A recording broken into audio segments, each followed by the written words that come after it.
survivors of Jeffrey Epstein's global sex trafficking ring who are demanding that the truth be told and are demanding accountability for the abusers who trafficked and raped them. You still haven't met with these survivors. So with their permission, let me introduce to you the survivors and late survivors' family members who are present today. There's Teresa Helm, there's Jess Michaels, Laura Bloom McGee, Danny Bensky, Liz Stein, Marina Lacerda, Sky and Amanda Roberts, who are the family of the late Virginia Giuffre, Charlene Richard, and Lisa Phillips. Now, you're not showing a lot of interest in the victims, Madam Attorney General, whether it's Epstein's human trafficking ring or the homicidal governmental violence against citizens in Minneapolis. As Attorney General, you're siding with the perpetrators and you're ignoring the victims. That will be your legacy unless you act quickly to change course. You're running a massive Epstein cover-up right out of the Department of Justice. You've been ordered by subpoena and by Congress to turn over 6 million documents, photographs, and videos in the Epstein files, but you've turned over only 3 million. You say you're not turning over the other 3 million because they're somehow duplicative, but we know that there are actual memos of victim statements in there, and you also took down the Department of Justice's prosecution memo from 2019. So it's clearly not all duplicative, but even if it were, why not release it? Just release all the duplicative stuff. In the half you did produce, you redacted the names of abusers, enablers, accomplices, and co-conspirators, apparently to spare them embarrassment and disgrace, which is the exact opposite of what the law ordered you to do. Even worse, you shockingly failed to redact many of the victims' names, which is what you were ordered to do by Congress. Some of the victims had come forward publicly, but many had not. Many had kept their torment private, even from family and friends, but you published their names, their identities, their images on thousands of pages for the world to see. So you ignored the law, and even with over 100,000 employees at your disposal, you acted with some mixture of staggering incompetence, cold indifference, and jaded cruelty towards more than 1,000 victims raped, abused, and trafficked. This performance screams cover-up. Convicted sex trafficker and groomer Ghislaine Maxwell opened the gates of hell to Virginia Giuffre and hundreds of other victims, as Virginia recorded in her remarkable book, Nobody's Girl. But when Maxwell was subpoenaed to come testify before Congress, you and Todd Blanche quickly moved her from a higher security prison to a minimum security camp in Texas, where she's enjoyed 5-star treatment, including catered meals, private gym time, and access to a therapy puppy. All because Todd Blanche, who's utterly failed to investigate the monstrous crimes of Epstein and Maxwell's co-conspirators, spent 9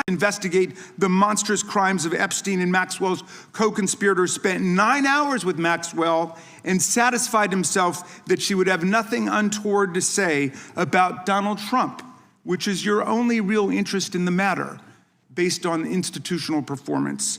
But abandoning victims and coddling perpetrators is what you do best. When the FBI opened a criminal investigation into the brutal killing in Minneapolis of Renee Good, a poet and 37-year-old mother of 3, by Trump's masked paramilitary ICE agents, you shut it down.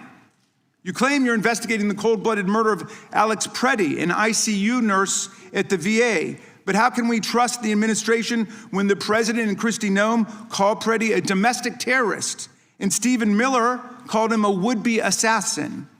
Not only do you refuse to share evidence with the state and local investigators and prosecutors in Minnesota, you have blocked their access to the crime scene and the evidence. How are you seeking justice for Marimar Martinez, the Montessori school teacher in Chicago who was shot 5 times by a Border Patrol agent who bragged about it on text? Or the family of Keith Porter, a father of 2 shot and killed by an off-duty ICE agent in LA? Or the family of Silverio Villegas Gonzalez, shot and killed in Illinois minutes after he dropped his kids off at school? There's no sign of any movement at the Department of Justice. You even launched a criminal investigation into Renee Good's grieving widow. How sick is that? But it's even worse. You've turned the People's Department of Justice into Trump's instrument of revenge. Trump orders up prosecutions like pizza, and you deliver every time. He tells you to go after James Comey, Letitia James, Lisa Cook, and Jerome Powell, the head of the Federal Reserve Board, and members of Congress like Adam Schiff, Mark Kelly, Alyssa Slotkin, Chrissy Houlihan, Jason Crow, Chris Deluzio, and Maggie Goodlander, to name a few, and you snap to it. You replace real prosecutors with counterfeit stooges who robotically do the president's bidding. Nothing in American history comes close to this complete corruption of the justice function and contamination of federal law enforcement. And the good news is many serious lawyers at DOJ, including some of your own original appointees, have refused your lawless orders. Danielle Sassoon, your original pick for acting U.S. Attorney in Manhattan, resigned rather than follow your corrupt order to quash an indictment against Mayor Eric Adams as a political favor from Donald Trump. A Federalist Society member who clerked for Justice Scalia, U.S. Attorney Sassoon refused to participate in this blatantly corrupt scheme. Her top assistant, Hagan Scotton, an Iraqi war vet and two-time Bronze Star recipient who clerked for Chief Justice Roberts, and then Judge Kavanaugh, promptly resigned too, writing to your office, quote, "I expect you will eventually find someone who is enough of a fool or enough of a coward to file your motion, but it was never going to be me." You and the president nominated Eric Siebert, a 15-year career prosecutor, to be your U.S. attorney for the Eastern District of Virginia. But after 5 months of investigating Letitia James and James Comey, he found no evidence to justify criminal charges. So you forced him out. You replaced him with Lindsay Halligan, Trump's personal lawyer from the Mar-a-Lago documents case, who had zero prosecutorial experience and no qualifications. And then you were humiliated when a federal judge found that this corrupt appointment was blatantly unlawful and threw out Halligan's indictments entirely. And grand juries of American citizens have repeatedly rejected your vendettas and baseless indictments brought by the hacks left at DOJ now, with 2 different grand juries in Virginia voting down indictments against Letitia James in a single week. And just yesterday, another grand jury shut down your vendetta factory by rejecting indictments against the 6 members of Congress who had spoken out to remind all service members that they have a duty to refuse illegal orders. You tried to get a grand jury to indict 6 members of Congress who are veterans of our armed forces on charges of seditious conspiracy simply for exercising their First Amendment rights.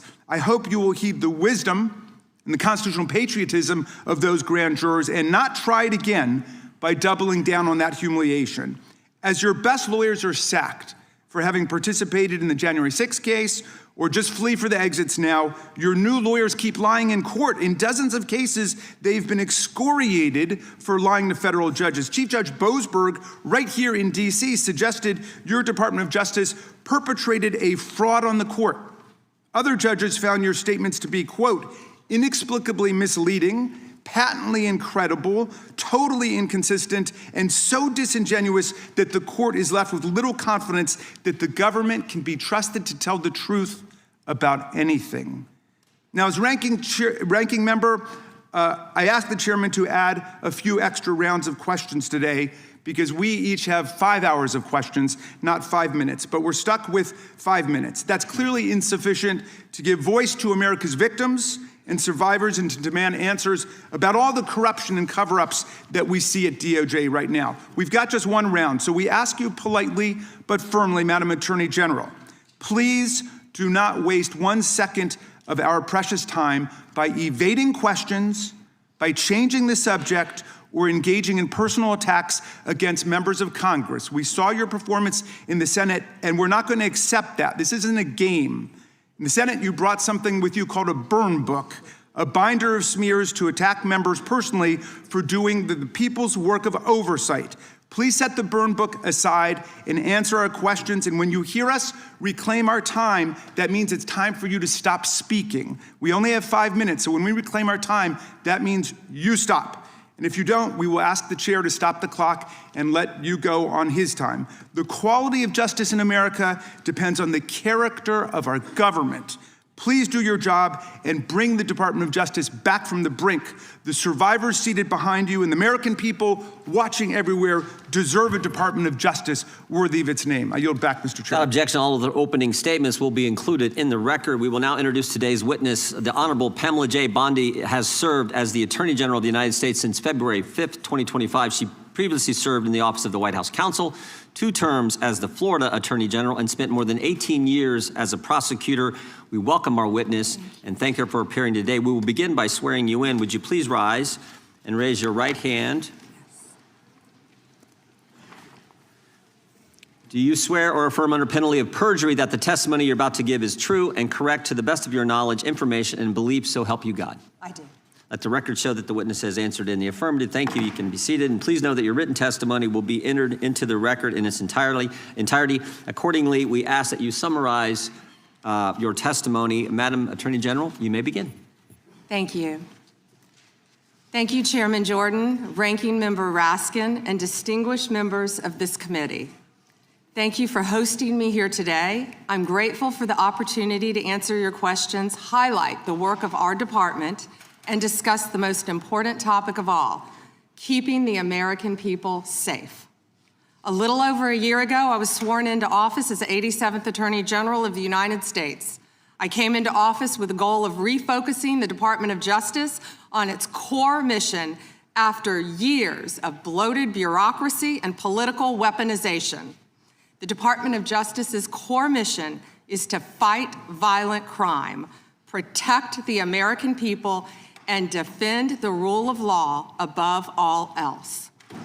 While our work is never done, we have made tremendous progress to make America safe again. In 2025, we saw the lowest murder rate in 125 years. That's nothing short of historic. If you compare 25 to 24, here's what you'll find. The murder rate is down 21%. Robbery down 23%, carjacking down 43%, gun assault down 22%, ag assault, burglary, could go on and on. Crime is declining. This did not happen by accident. The numbers tell an important yet straightforward story. President Trump has given us the resources, the support, and the leadership to protect the American people. President Trump's policies have saved lives. I cannot think of a policy outcome more important than protecting the lives of American citizens. Can you? This trend has been especially clear in Washington, D.C. and in Memphis. These are 2 iconic American cities that spent years in the grip of horrific violent crime. The Department of Justice surged law enforcement resources, and the results came quickly. Crime plummeted in both cities. And I want to make one point loud and clear. We achieved those results by working with Democratic mayors.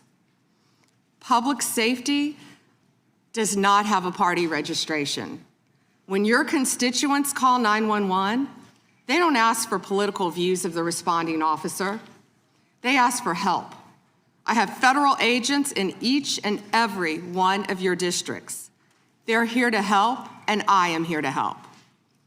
Many cities and states have worked with us and taken advantage of our federal support. Some have not.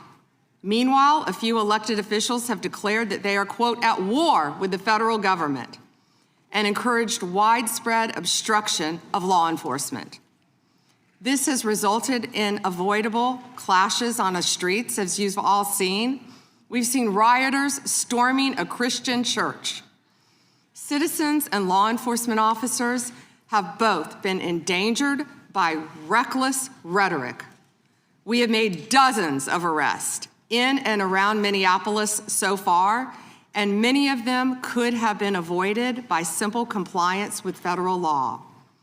Of course, our efforts reach beyond our urban centers.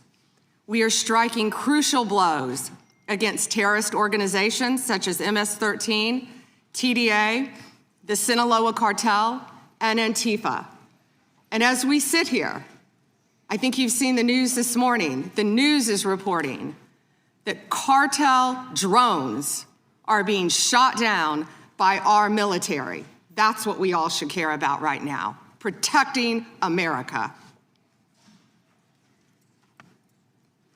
As we seek to dismantle these drug trafficking networks that poison Americans, in 2025, our DEA agents seized more than 47 million fentanyl pills and more than 9,800 total kilos of fentanyl. That represents 369 million potentially deadly doses that can kill Americans. Meanwhile, our attorneys are fighting for President Trump's agenda in courtrooms across this country. This administration has been sued 627 times. We've fought through a nonstop flood of bad faith temporary restraining orders from liberal activist judges across this country. America has never seen this level of coordinated judicial opposition towards a presidential administration. It is not only an unlawful attack on the executive branch's authority, but a serious attack on the democratic process. In spite of this unprecedented judicial activism, we've attained 24 favorable rulings at the U.S. Supreme Court, their emergency docket, and even more to come. We've done so while ending the weaponization of the prior administration by dropping FISA prosecutions, exposing the Arctic frost scandal via congressional disclosure, thank you, Chairman, and restoring one tier of justice in this country. To address the Epstein files, more than 500 attorneys and reviewers spent thousands of hours painstakingly reviewing millions of pages to comply with Congress's law. We've released more than 3 million pages, including 180,000 images, all to the public, while doing our very best in the time frame allotted by the legislation to protect victims. And if you brought us a victim's name that was inadvertently released, we immediately redacted it. All members of Congress, as you know, are invited to visit DOJ to see for yourselves. I want to take a moment to acknowledge the Epstein survivors who are here today. I'm a career prosecutor, and despite what the ranking member said, I have spent my entire career fighting for victims, and I will continue to do so. I am deeply sorry for what any victim has been through, especially as a result of that monster. If you have any information to share with law enforcement about anyone who has hurt you or abused you, the FBI is waiting to hear from you. I want you to know that any accusations of criminal wrongdoing will be taken seriously and investigated. The Department of Justice is committed to holding criminals accountable to the fullest extent of the law. In 2025, the FBI arrested over 1,700 child predators, a 10% increase from 2024. We also located 2,700 victims of child exploitation and shut down 3.8 million dark web pedophile accounts. 3.8 million.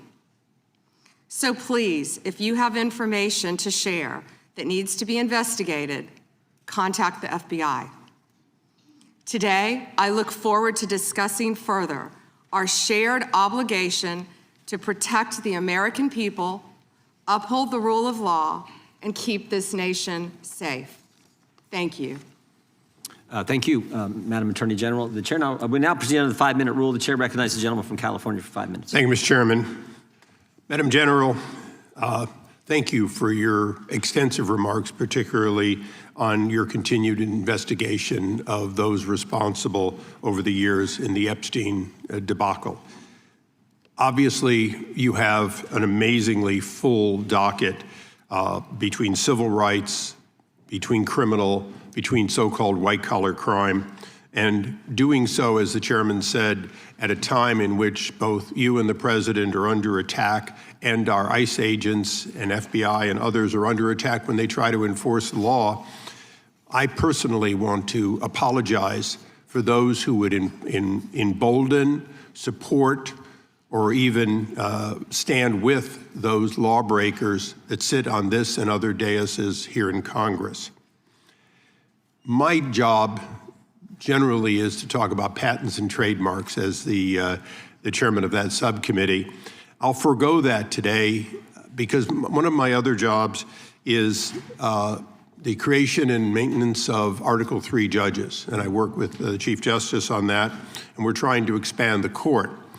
But currently, there are only 677 district court judges.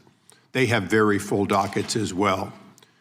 But you create a tremendous amount of judges, particularly immigration judges. You do so in order to save the court that, but adjudicate, as is requirement, each of those people who claim a right to be here in the United States. And that has been going on under Republican and Democratic administrations for years.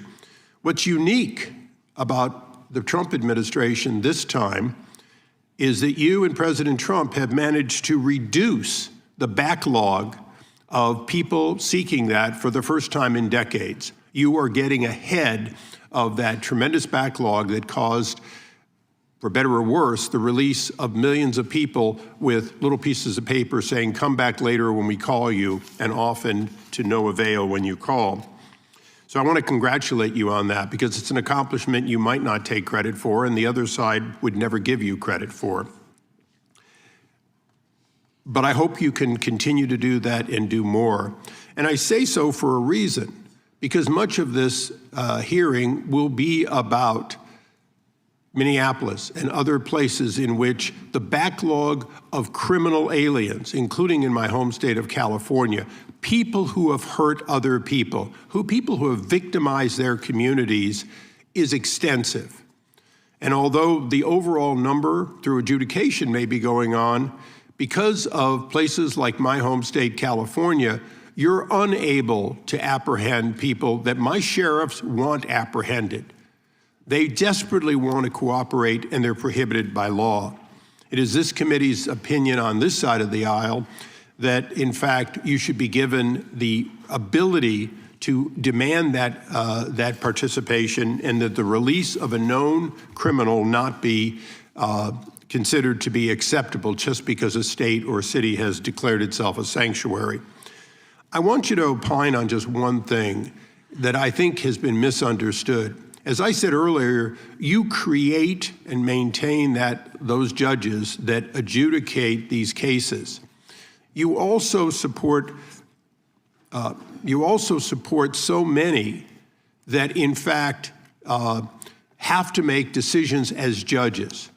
Knowing that this limitation of so few Article 3 judges are there, please educate those who seem to miss the point that Article 1 judges, including bankruptcy judges, including immigration judges, including lots of people with the title appropriately judge, do in fact issue documents that look like, act like, and are normally accepted as warrants, as subpoenas, as demands for state officials to stand aside and allow the production of either an individual or documents. Because I think people are missing the point that these ICE retainers and detainers and so on, they act like they're nothing when in fact in the ordinary course, Madam General, you do in fact have Article 1 judges constantly putting those out, and they are respected normally.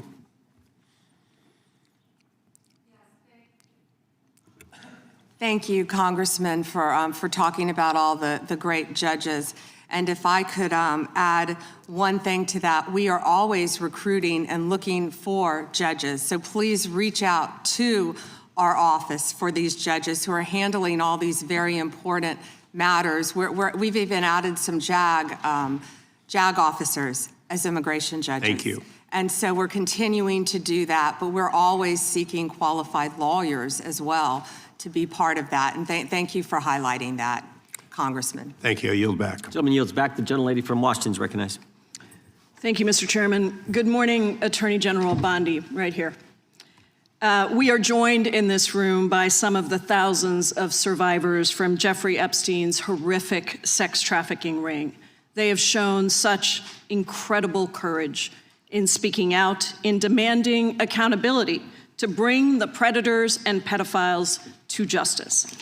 The Epstein Files Transparency Act required your Department of Justice to disclose the perpetrators connected with Epstein's criminal activities and to redact the information of survivors to protect their identities. Let me show you what actually happened. First, in violation of the law, your department has shown a pattern of redacting the names of powerful predators. Here behind me is one example of an email from Epstein to a man whose name was redacted. The email reads, quote, "Where are you? Are you okay? I loved the torture video." Only after members of Congress demanded that we see the unredacted files did the world learn the name of this individual, Sultan Ahmed bin Sulayem, the chairman and CEO of a company that had financial ties to President Trump's business and personal ties to Trump's advisor, Steve Bannon. Second, the survivors were not similarly protected, also in violation of the law. Here is another email titled Epstein Victim List. We have blurred the names of the survivors for their protection, but your Department of Justice initially released this list of 32 survivors' names with only one name redacted, along with numerous files that disclose not only the names, the emails, and the addresses of survivors, but also nude photographs and even the identities of Jane Does who had been protected for decades until your department released their names. Survivors are now telling us that their families are finding out for the first time that they were trafficked by Epstein. In their words, quote, "This release does not provide closure. It feels like a deliberate attempt to intimidate survivors, punish those who came forward, and reinforce the same culture of secrecy that allowed Epstein's crimes to continue for decades." To the survivors in the room, if you are willing, please stand. And if you are willing, please raise your hands if you have still not been able to meet with this Department of Justice. Please know for the record that every single survivor has raised their hand. Attorney General Bondi, you apologized to the survivors in your opening statement for what they went through at the hands of Jeffrey Epstein. Will you turn to them now and apologize for what your Department of Justice has put them through with the absolutely unacceptable release of the Epstein files and their information?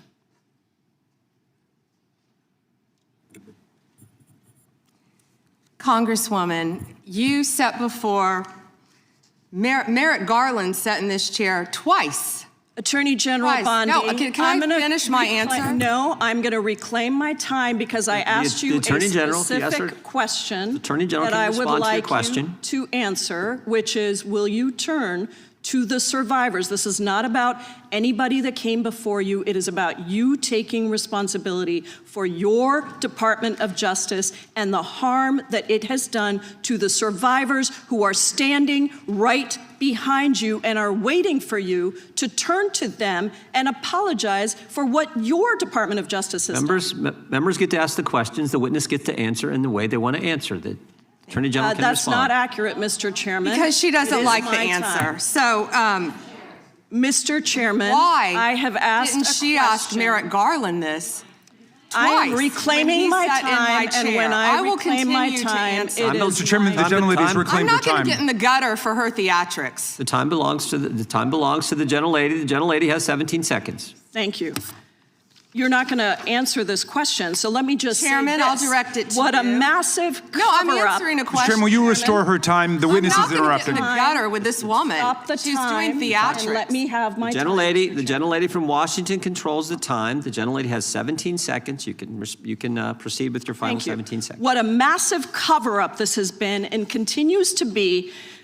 Donald Trump made the release of the Epstein files the center of his political campaign because he thought it would benefit him. Then you got into office, Attorney General, claimed to have a client list, only Regular to order. then say that there was no list. Your deputy, Todd Blanche, met alone with Ghislaine Maxwell and transferred her to a minimum security prison. And now you continue the cover-up. And I wish that you would turn around to the survivors who are standing right behind you and on a human level Chairman, apologize The chair now to recognizes the chair. them what you have done. The time of the gentlelady yield expired. back. The gentlelady, you have no time to yield back. Theatrics. We appreciate that. We appreciate the thought. And I would argue the central issue in the last election, the presidential election, was securing the border. The gentleman from Arizona who knows something about securing the border is up for 5 minutes. Thank you, Mr. Chairman, and thank you, Attorney General Bondi, for being here today. In 2022, Lafarge, which is a French cement company, pled guilty in U.S. federal court to participating in a criminal conspiracy with ISIS. That conspiracy contributed to the deaths of U.S. service members fighting in Syria during Operation Inherent Resolve. As part of the plea agreement, Lafarge was required to pay more than $775 million into DOJ's asset forfeiture fund. In February 2025, my colleagues and I sent you a letter urging the department to review the petitions for remission submitted by the families of those fallen service members, including several of my constituents. The previous administration ignored these victims and our requests and left their petitions unresolved. My question for you on this particular issue is if you're willing to work to ensure those families that their petitions will be reviewed and brought to a resolution. Congressman, we are aware of that, and we're committed to doing everything we can to support the victims and work with you. Thank you for that question. Yeah, appreciate your answer. And now let's go to something that is also pressing that I've been working on for years, and this is the FISA Section 702 and Arctic frost. In January 2025, you testified before the U.S. Senate and agreed with Senator Lee that, quote, anytime an American citizen's private communications are intercepted or stored, whether through incidental collection or otherwise, those communications should not be searched without some showing of probable cause, close quote. You still hold that view today, I assume? Yes. And during the most recent FISA reauthorization, I offered an amendment to establish a clear warrant requirement for searches of Americans' data while preserving every publicly cited operational exception, including emergencies, defensive queries, cybersecurity threats. And my intent was to ensure the Department of Justice could continue to keep Americans safe while also ending warrantless searches of U.S. persons' data. Are there any additional circumstances or exceptions that you believe must be included to ensure DOJ can continue to operate effectively while still protecting American citizens' data and privacy? Yeah, Congressman, we are committed to working with Congress to uncover weaponization and other misconduct by Jack Smith, by others, Arctic frost, everything that happened under the past administration. And we are committed to working with you on that. And we are working with Chairman Jordan, with the House Intel, with all of our my fellow cabinet members on resolving that issue. Well, thank you. And I'm glad you brought up Arctic frost, because Section 702 was used in the Arctic frost investigation. It was. And information derived was used by Special Counsel Jack Smith. And my question has always been, and no one's been able to answer this, is what was the legal predicate for using a foreign intelligence authority in the Arctic frost investigation? Have you been able to ascertain any legal predicate? Congressman, what I can tell you today is that has been referred to my office. I can't discuss anything regarding that because it is very active and ongoing. And you probably can't answer this one either, but I really want to know if Section 702 queries related to that matter involved members of Congress, which we know at some level it did, congressional staff, which we know at some level did. We've heard that journalists or other U.S. persons not suspecting of acting as foreign agents were also caught up in that. Can you answer that question and say whether queries did cover all those groups I just identified? It is a very active pending investigation within my office. However, I believe many members of Congress have stated that their phones were part of Arctic frost. We are well aware of that, and we are taking this very seriously, and this is a very active investigation. And I would keep going and say if any member of the Democrat Party, if any of them, if that had happened to them, we would take that just as serious as we do. And they should be jumping up and down, screaming, supporting you and what you want to do, because this should be a bipartisan issue. Well, I hope it is a bipartisan issue. You know, I'll just leave with these last couple of questions, which I'm sure fall into the same investigation privilege. But that's this: how many such queries were actually conducted overall? This is outside Arctic frost in the prior year by the FBI or other intelligence community. And particularly, we really need to know what were this legal standards applied? Did they use probable cause? Did they use reasonable articulable suspicion? Or did they have no individualized suspicion and just were gathering up information? And that's beyond the investigation with regarding Arctic frost.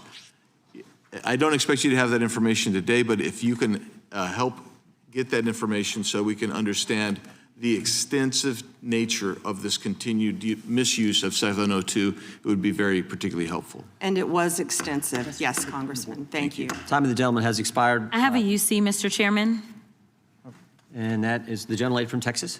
I ask unanimous consent to enter into the record. El Paso airspace reopened after FAA quickly rescinds 10-day flights restriction. This was published by the Texas Tribune on February 11th, 2026. And it says it was because of an impasse with the DOD over the use of unmanned military aircraft and not triggered by Mexican cartel drones. Without objection. Point of order, Mr. Chairman. I didn't hear back about the second round of questions. I assume that's not happening. I just want to be able to assure the members, certainly on my side, if not both sides. That's not a point of order. No, that every member will get 5 minutes with the witness. Will there be 5 minutes for each? Yeah, you get 5 minutes. Yeah. With the witness. Okay, very good. Yeah. Okay. And are you up next? Gentleman from New York is recognized. Mr. Chairman, I want to begin by acknowledging the survivors of Jeffrey Epstein's horrific abuse who are in the room with us today. I want to thank all of you for your bravery in speaking out. And I want to say that you and the other survivors of these heinous crimes deserve better from this Department of Justice. In particular, it is shocking that the department did not redact the names of Epstein's victims, but it did redact the names of their abusers. I don't know whether this was done out of incompetence or whether it was deliberate and malicious, but either way, it is completely unacceptable. Even more troubling, the DOJ has failed to bring any of these perpetrators to justice. Instead, it has engaged in a relentless pursuit of Donald Trump's perceived enemies. I want to focus on just one example. The Attorney General of my home state of New York, Tish James. This DOJ has been hell-bent on securing an indictment against Ms. James for something, anything, simply because she held Donald Trump's companies accountable for years of financial fraud. And indeed, the department manufactured an investigation against her for alleged, quote, mortgage fraud. But the U.S. attorney leading the investigation, Eric Siebert, a Trump appointee, refused to bring charges against Ms. James because there was simply no evidence. Unfortunately, a prosecutor who refuses to do Trump's bidding has no place in this DOJ, so Mr. Siebert was forced out. Trump could not contain his fury that he expressed to you in a social media post addressed to you by name. I'm sure you've seen it. Quote, I fired him and there is a great case, he wrote to you about Mr. Siebert. Then we moved down. We can't delay any longer. It's killing our reputation and credibility. They impeached me twice and indicted me 5 times. Over nothing. Justice must be served now. And obviously, you followed that order. Lindsay Halligan, Trump's former defense lawyer who had never prosecuted a case in her life, was installed to replace Mr. Siebert, and it was clear that part of her mandate was to go after Ms. James. Halligan immediately sought an indictment, which a court dismissed because Halligan was illegally put into the role. But your department was undeterred, and not once, but twice, it tried to indict Attorney General James in separate courts. Both grand juries rejected you and refused to indict her. It is practically unheard of for a grand jury to refuse an indictment. In 2016, it happened in just 6 cases out of over 150,000 offenses. And you had it happen twice in the same week, in 2 different courts. That must have been humiliating. And now there are reports that you are continuing to investigate her. The amount of resources that have gone into targeting Attorney General James, months of investigations, multiple failed indictments, is astounding. Since your own prosecutors told you that there is not enough evidence to support a conviction, it's clear that you were going after her simply because she held President Trump accountable and he wants to punish her. And she is just one name on a long list of Trump political enemies that DOJ is reportedly targeting.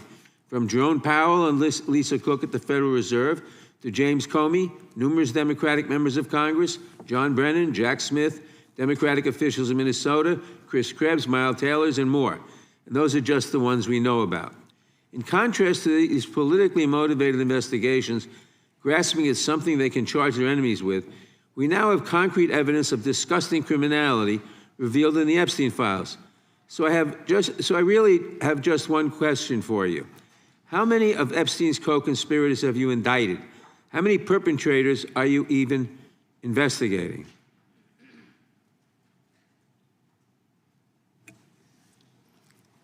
First, you showed it. I find it. How many have you indicted? Excuse me. I'm going to answer the question. Answer my question. No, I'm going to answer the question the way I want to answer the question. No, Your you're going to answer the theatrics are question the ridiculous. way I asked it. Chairman Jordan, I'm not going to get in the gutter with these people, but I'm going to answer the question. How many have you indicted? Again, the time belongs to Reclaiming my time. The time belongs. I think it's very interesting. Reclaiming my time. I think it's very interesting. You can that reclaim he your talks time. about they Reclaiming my time, indicted. Mr. The Chairman. president said they Close the indicted clock. him Mr. twice. Chairman, please They stop the sure clock and did. stop the he clock and indicted- restore his time. Okay, here we go with these Committee will be in order. theatrics. The time Reclaiming my belongs time to the and gentleman roll back from the New clock, York. please. We will give you a few more seconds. We will do that. But when Reclaiming you ask my- a question, the witness question gets to was- answer. You may not like the answer, but she Right. gets to The answer. question was, how many of Epstein's... They don't like Que- the answer, Reclaiming Chairman, my time. because it's honest. Reclaiming So my- he asked a Reclaiming my 4-minute time. question. Restore 45 and seconds to I am Mr. Nadler, going please, to Mr. Chairman. Reclaiming my time. Answer. You can let her filibuster all day long, but not on our watch. Reclaiming- Not on our time. No way. Reclaiming- And I told you about that, Attorney General, before you started. You don't tell me Yeah, oh, I anything, did tell you because we washed saw up what you did in the loser Senate. Lawyer, not even a lawyer. Committee will be in order. Time, and I should get back at least 45 seconds. We will give you a few more seconds. I Not a said that few more, already. 45 seconds. Okay, I'm timing right now, Mr. Nadler. Go All ahead. right. Reclaiming my time.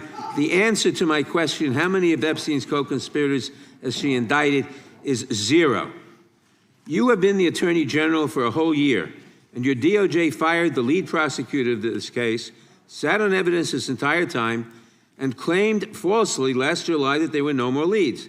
It took an act of Congress for you to finally release part of the Epstein files, and when you did, you included personal information about the victims while protecting the names of abusers. Time of the gentleman None has of the perpetrators have expired. been brought to justice, but enormous resources Time have been of the dedicated to gentleman has pursuing Trump's expired, enemies. and It's obviously clear there that was- under your leadership, the Department of Justice There no was longer no works for question American in there people. It works for her to for Donald respond to. Trump.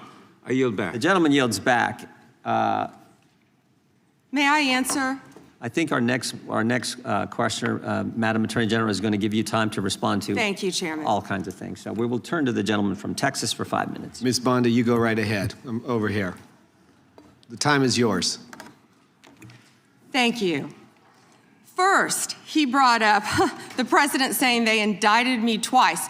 They sure did. They tried to impeach him twice. And you, Mr. Nadler, were one of the leads on the impeachment. I was on the other side. I lived that with you. During impeachment, you said the president conspired, sought foreign interference in the 2016 election, Robert Mueller found no evidence, none, of foreign interference in 2016. Have you apologized to President Trump?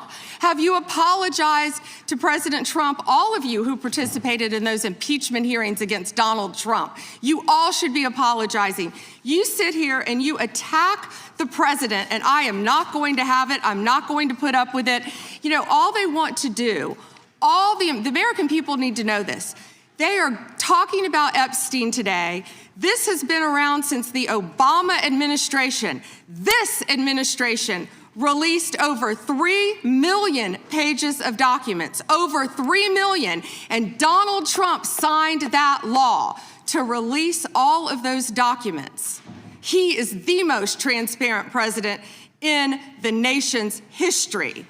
And none of them ask Merrick Garland over the last 4 years one word about Jeffrey Epstein. How ironic is that? You know why?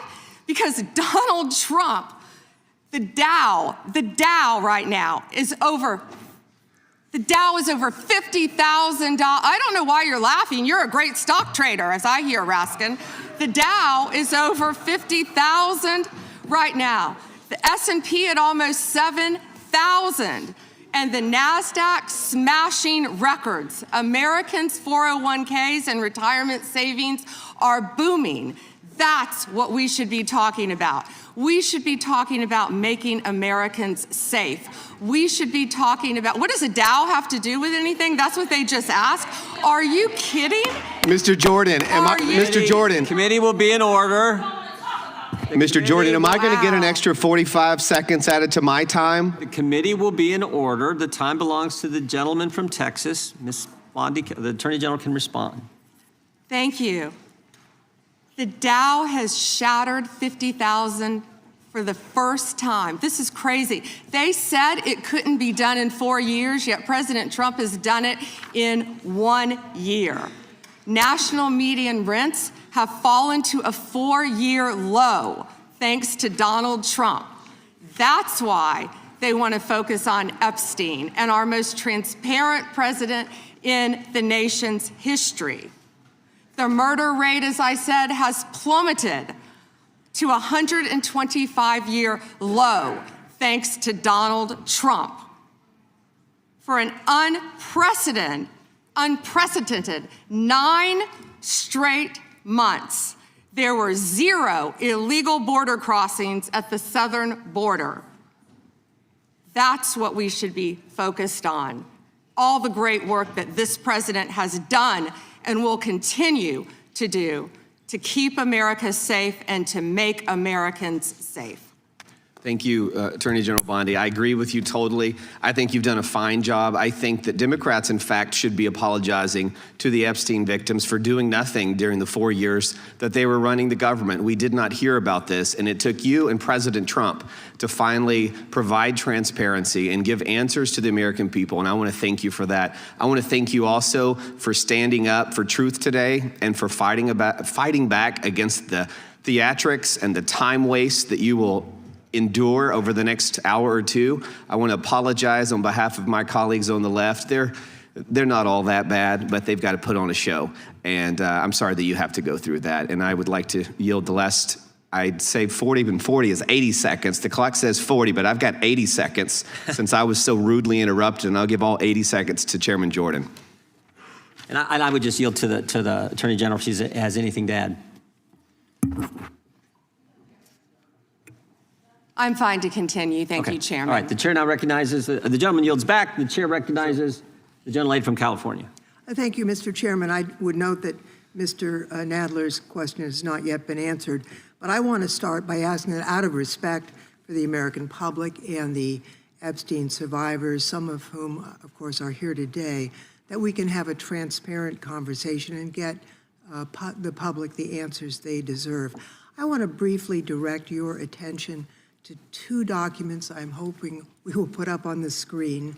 In the first, an individual emails Jeffrey Epstein asking whether a woman identified as M was pro or civilian, and Epstein responds that she was a civilian, Russian, and fun. In the second email, Epstein writes to Steve Tisch about a Ukrainian girl, noting that she was, quote, a little freaked out by the age difference and stating that he would try to convince her not to return to Ukraine. He then instructs Mr. Tisch to call him, adding, "I don't like records of these conversations." So I'd like to ask a straightforward question that really is either a yes or no answer. Do these emails constitute credible evidence, not proof, but credible evidence warning further investigation into whether Steve Tisch was involved in Epstein's criminal conduct? Do you think yes or no? I'm not going to play a yes-no game with you, but I will answer the question to the best of my ability. As I said, we will look and investigate any case involving any victim. I'm not familiar, there were 3 million pages, of course, with that email, but of course, we will look into anything. The documents have been released, 3 million, the redacted versions, we left them open for all of you to come view. Have you? I believe you view them. If not, will you have some copies? I'd like to. But could I finish, please? I'm not being rude, please. I only have 5 minutes. No, yeah, and I only have 30 seconds based on your filibustering. Well, you didn't give a yes or no answer, so let me just go further. Director Patel testified in this committee room that there was no credible information indicating that Epstein trafficked victims to anyone else. And glancing at the documents, that proves that's not the case. In July, your department issued a memo stating that it had conducted an exhaustive review of the Epstein files and concluded that no additional individuals would be charged. So I did go over to the Department of Justice yesterday. I would note that 400 and all our 35 members are in the House, and there's 4 computers. So it would take many months to actually have the time. I only had a few hours. I think the transparency argument is really kind of a sham because it's not really possible. Whoa. Did you have to wait to get a computer? It is not possible to really go in. I did, however, see a U.S. attorney information for the Southern District of New York indicating that there were additional survivors and probable co-conspirators. Other members of Congress have uncovered likely co-conspirators whose names were blocked out. Now, the Epstein File Transparency Act, which all but one member of this House voted for and the president signed, requires the department to release everything except that it needs to be redacted to protect the victims or an ongoing prosecution, which apparently there is none from the testimony we have received. I am concerned that this act has not been fully complied with. When Director Patel came to the committee, he admitted that up to 1,000 FBI agents had gone through the files and redacted President Trump's name from them. And it's pretty clear that what has been transmitted from the FBI continues to redact President Trump's name, even though he is mentioned thousands of times in these files. So I think the credibility of the department in terms of complying with the act has been damaged. And I think the department's credibility has been damaged in other ways. I think we all saw the horrible video of American citizens being killed by ICE agents in Minneapolis. And I think how the department has handled these cases raises a lot of doubt about the department. State and local police in Minnesota got a court order to get access to the crime scene to be sure evidence would be properly preserved by federal agents.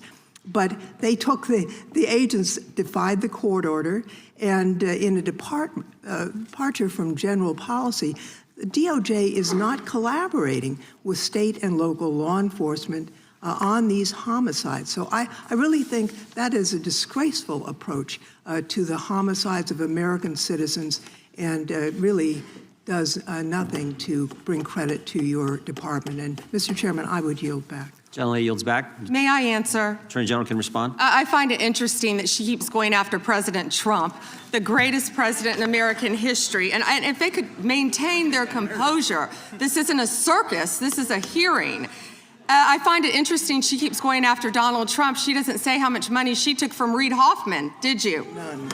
And nor did Mr. she Chairman, post regular anything. order, please. She Regular posted order. nothing on her X account, on her Twitter account during the Biden years. Gentlelady. And yet Chairman, now, there all was of no a sudden, question she's asked. going after Committee will be in Point of order. order. There was no Committee will question be in asked order. of the Attorney General. She doesn't just get to Committee will be in order. I have a point of order, Mr. Chairman. Committee will be in order. Point of order, Mr. Chairman. Gentlelady can state her point of order. When a witness attacks, Not a valid point of order. You got to state. She hasn't completed her point of order haven't. yet. Please let her Gotta speak, Mr. Chairman. Let's have some regular order Got it. here. Regular order is you got to state the rule. And she I am didn't do it. trying to make a point of order that the witness, And what rule are you referring to? without responding to a question, has attacked me personally. I think it's pathetic that she can't answer the questions and First instead time is that attacking is not even close members to a of the point of committee. order. The gentleman from Wisconsin is recognized. In August of last year, I sent a letter to the Department of Justice asking for assistance in seeking compensation for the town of Lac du Flambeau. Town of Lac du Flambeau is in my district, and your office replied that it was an ongoing matter and unable to comment on it, which I understand. That's just fine. But I want to set this up just as a reminder.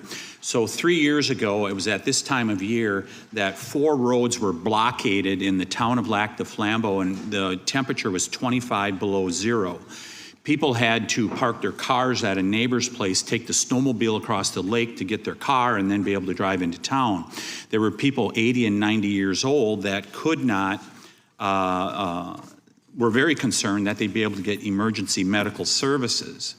And the perpetrators of this, the tribe out there, they demanded compensation from the town.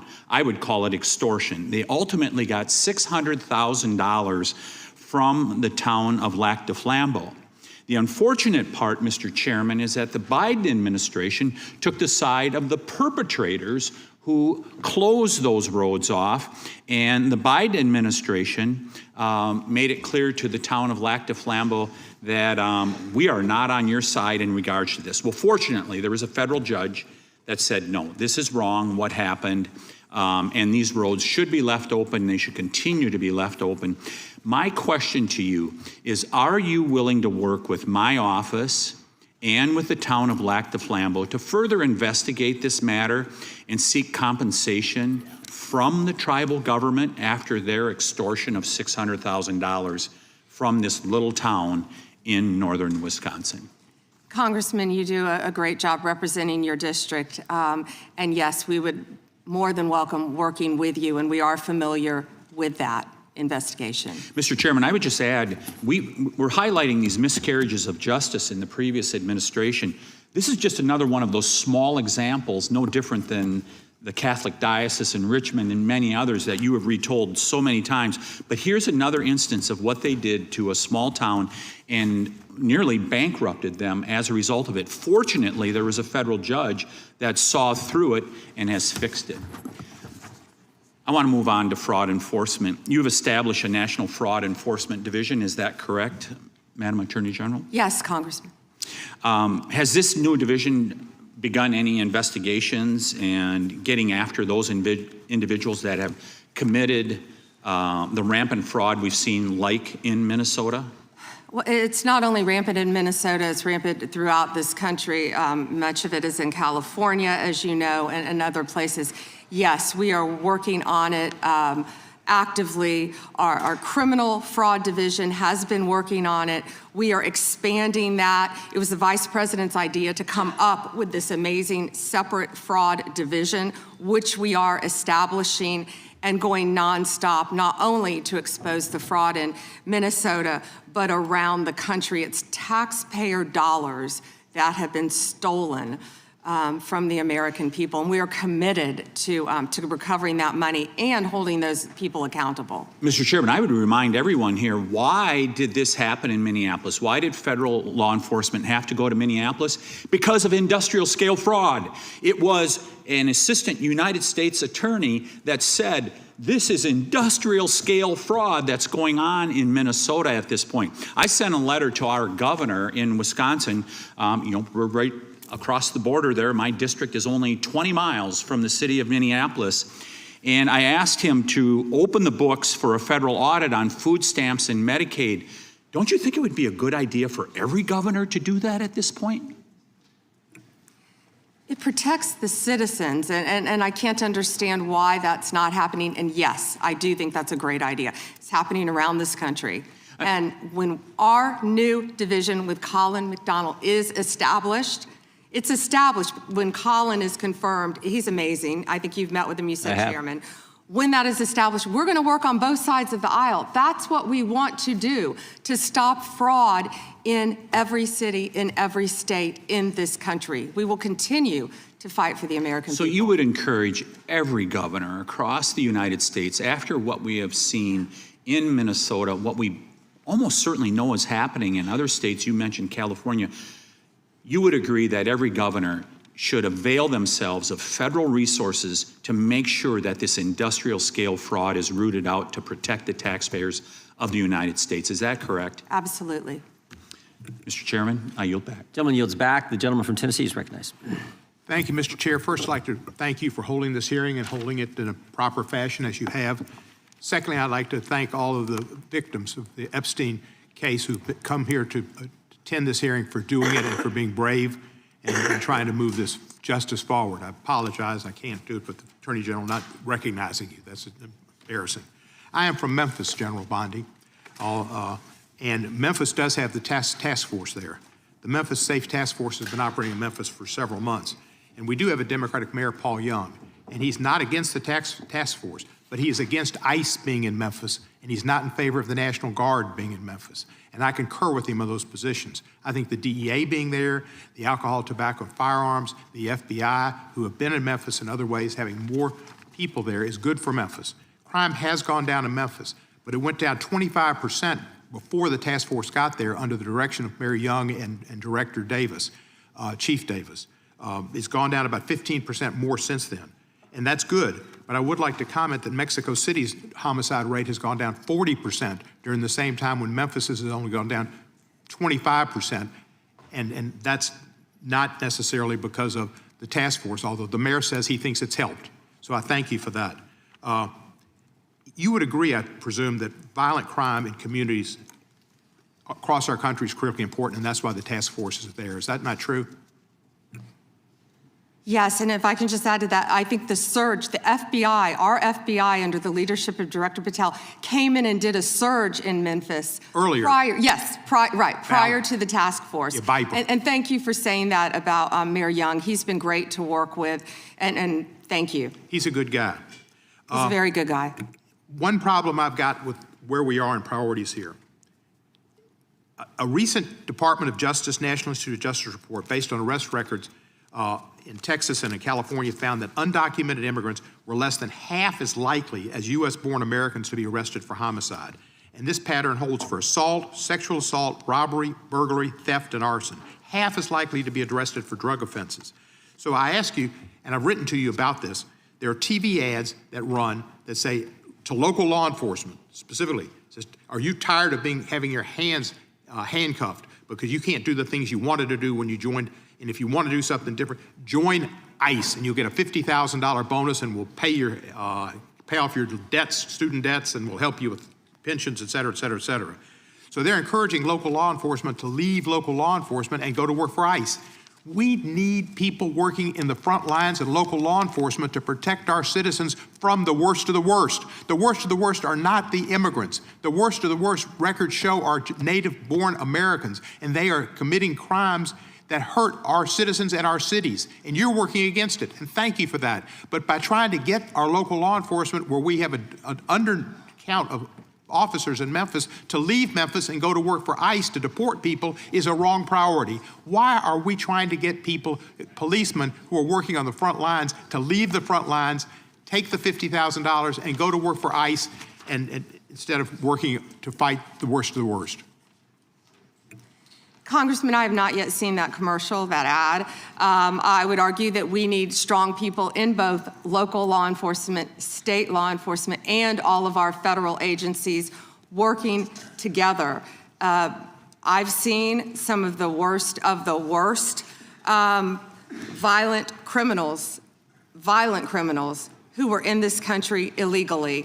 We both know that. And in Memphis, working hand in hand, I want to stick with Memphis and your mayor and what you discussed, because there have been nearly 6,000 arrests as of February 8th, and I think you agree with this, in your district, and almost 600 gang members. What we found in Memphis, a lot of the gangs are local gangs. But 600 gang members were taken off the streets. my time, because I've only got 40 seconds. I'm going to agree with you. Yeah. I thank you for that. And 148 missing children were recovered by all of us working together, and nearly 1,000 illegal guns were seized as a result of us working together. And I don't disagree with some of the things you said, but there are questions about those children, but it's a different thing. The fact is, ICE is running rampant, and you are not investigating them.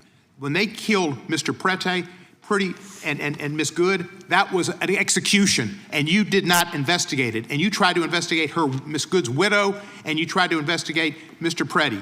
They were executed like Kristi Noem executed her dog. And that was wrong. And you should investigate those people, and you should investigate anybody that uses a weapon, in federal official or not, for civil rights violations. I yield back the balance. Gentleman yields back his time. Madam Attorney General, anytime you need a break, just let us know. If not, we'll just keep going. The chair is now recognized for 5 minutes. Madam Attorney General, you're not allowed to exercise your constitutional rights in a way that tramples on someone else's, are you?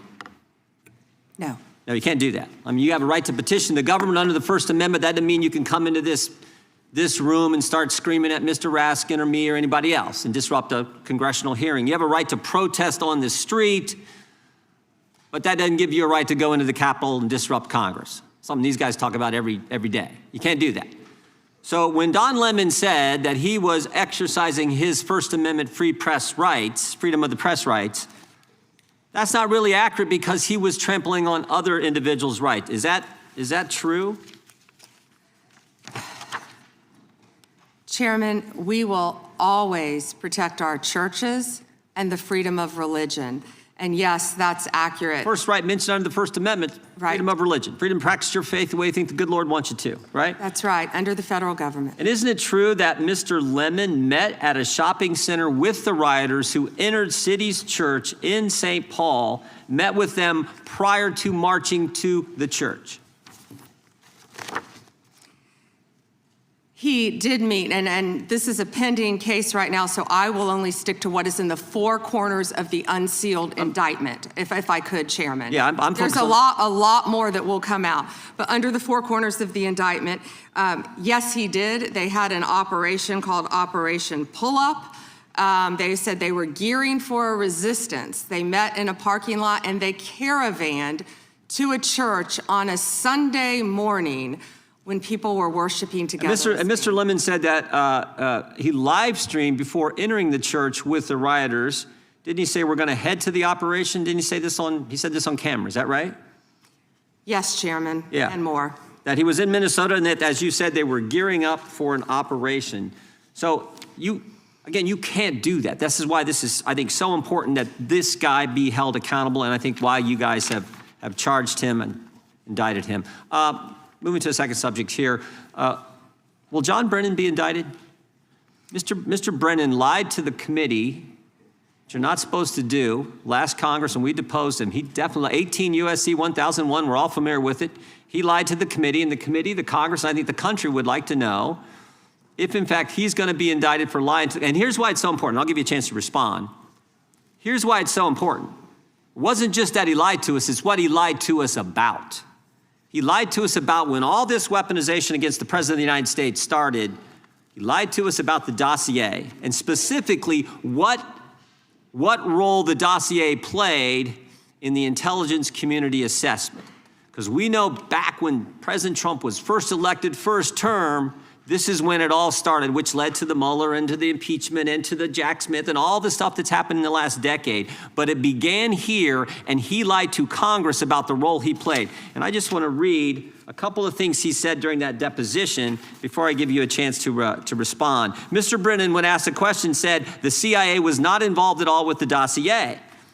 He said it was their purview, FBI's purview, and not ours. He also said the CIA was very much opposed to having any reference or inclusion of the Steele dossier in the intelligence community assessment. Well, that's interesting because declassified information that was declassified this past summer by the CIA says something entirely different. It says, Brennan, I want to put this one up if we have it. It says, Brennan ultimately formalized his position in writing, stating that, quote, this is released by the CIA Director Ratcliffe, my bottom line is that what I believe that information warrants inclusion in the report. He was further asked by an CIA official. The same officer said, when he approached the director and asked that the director refused to remove it after being explained this wasn't good, with the dossier's many flaws, he said, yes, but doesn't it ring true? So this is John Brennan using that document to change intelligence community assessment, which I think led to all the stuff we've seen over the last decade. And I think this committee in the country, Congress in the country, would like to know if Mr. Brennan is going to be indicted. What I can confirm is that we have received a referral from you, Chairman Jordan, to investigate John Brennan. His attorneys have made some public statements, but the department is still bound, of course, by our longstanding policy of not discussing matters. What I will say today, I can't confirm nor deny whether there is a pending investigation, but what I will say is no one is above the law. Mr. Chairman, Weaponization has ended. Yeah. Point of order, Mr. Chairman. Gentleman from New York is recognized for a point of order. If we want to know whether Mr. Brennan will be indicted, you should just ask the president. Not a point of order, but I appreciate you trying to make it one. The gentleman from Georgia is recognized. Thank you, Mr. Chairman. General Bondi, it's been reported that there were at one point 1,000 personnel assigned to the task of identifying and scrubbing Donald Trump's name from the Epstein files. Were those reports accurate?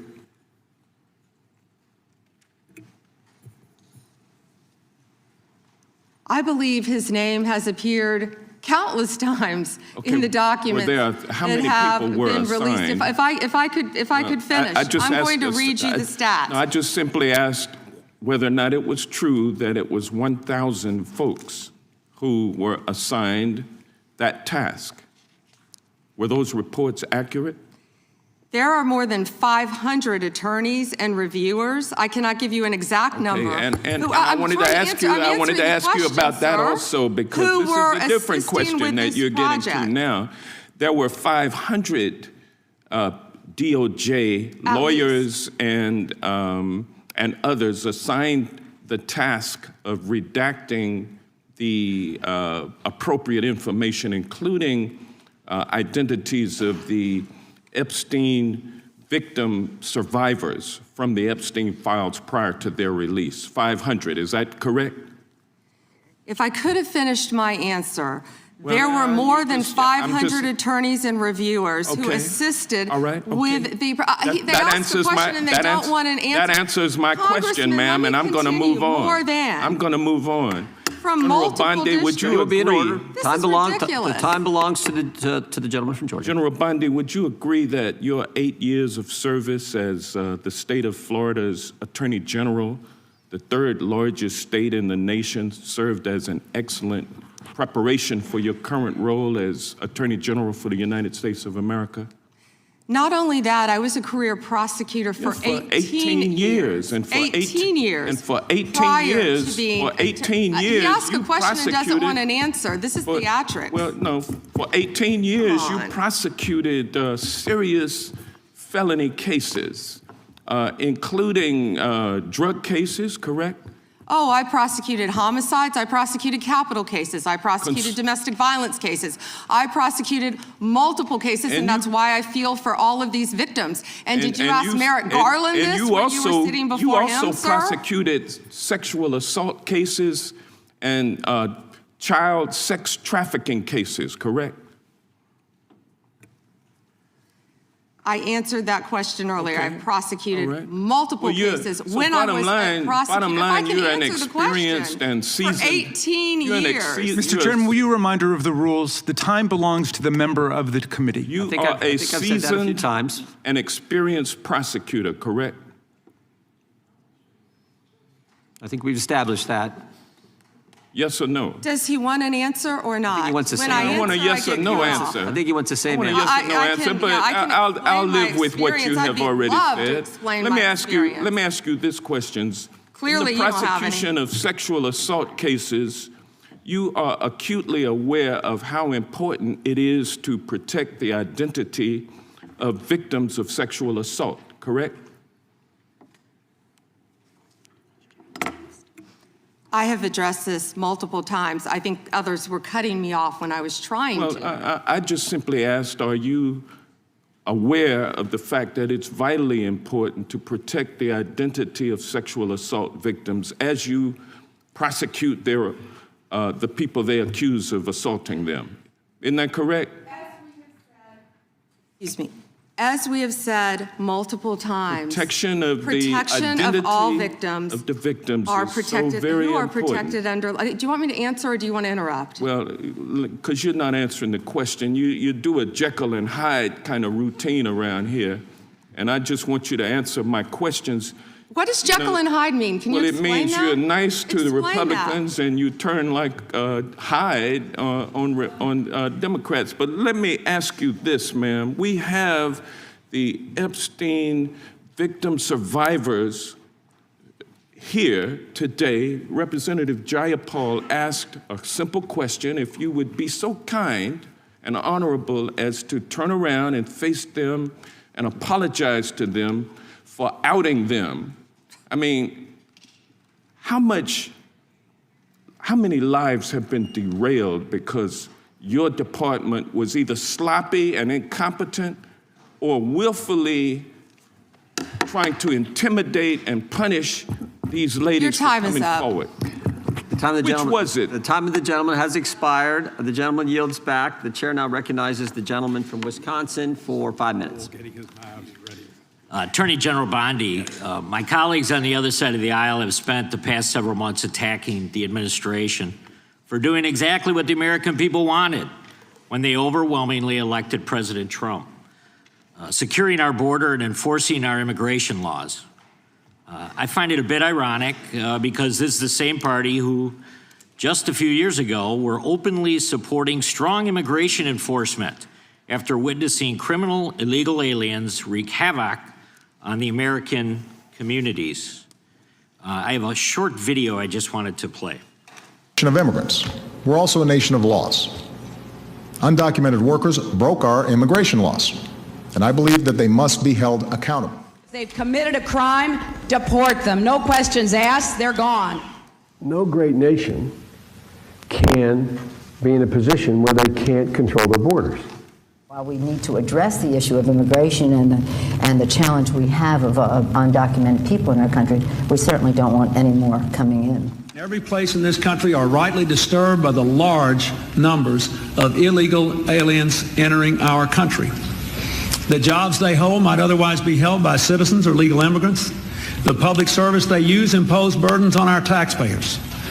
That's why our administration has moved aggressively to secure our borders more by hiring a record number of new border guards, by deporting twice as many criminal aliens as ever before, by cracking down on illegal hiring, by barring welfare benefits to illegal aliens. Illegal immigration is wrong, plain and simple. When we use phrases like undocumented workers, we convey a message to the American people that their government is not serious about combating illegal immigration, which the American people overwhelmingly oppose. If you don't think it's illegal, you're not going to say it. I think it is illegal and wrong. Open the borders, my God. You know, there's a lot of poverty in this world, and you're going to have people from all over the world, and I don't think that's something that we can do at this point. Can't do it. Yes or no? Would you allow the cities to ignore the federal law? No. We simply cannot allow people to pour into the United States undetected, undocumented, unchecked, and circumventing the line of people who are waiting patiently, diligently, and lawfully to become immigrants in this country. So, Attorney General Bondi, what's the Trump administration DOJ doing to end the open border policies of the prior administration that saw dangerous drugs and criminal aliens flood our communities? Congressman, President Trump has worked tirelessly, as you know, to close our border, which is what the Democrats had asked for in that video. President Trump closed our borders on day one. He is protecting Americans. He is protecting our kids from the influx of drugs that were flowing into this country from Mexico. The fentanyl precursors that were coming from China.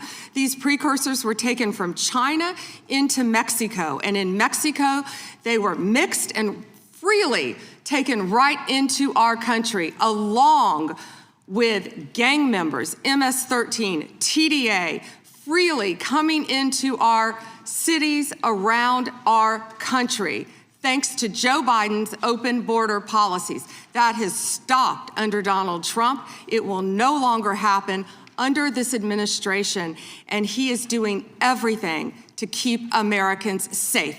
And let me continue. When he was elected overwhelmingly by the American people, the majority of the American people wanted Donald Trump. One of the main reasons was border security and keeping Americans safe. And that's exactly what he did. And that's why today the other side sits here, they yell, they cut me off, they want to yell, they want to ask a question and don't want answers because they want to distract from all the great things that this president and this administration working hand in hand, and that includes Secretary Noem, who has closed our borders, and Tom Homan, who has closed our borders to keep Americans safe. And they're trying to distract from that, and they're not going to do it because the American people are smarter than that, and they see through their theatrics.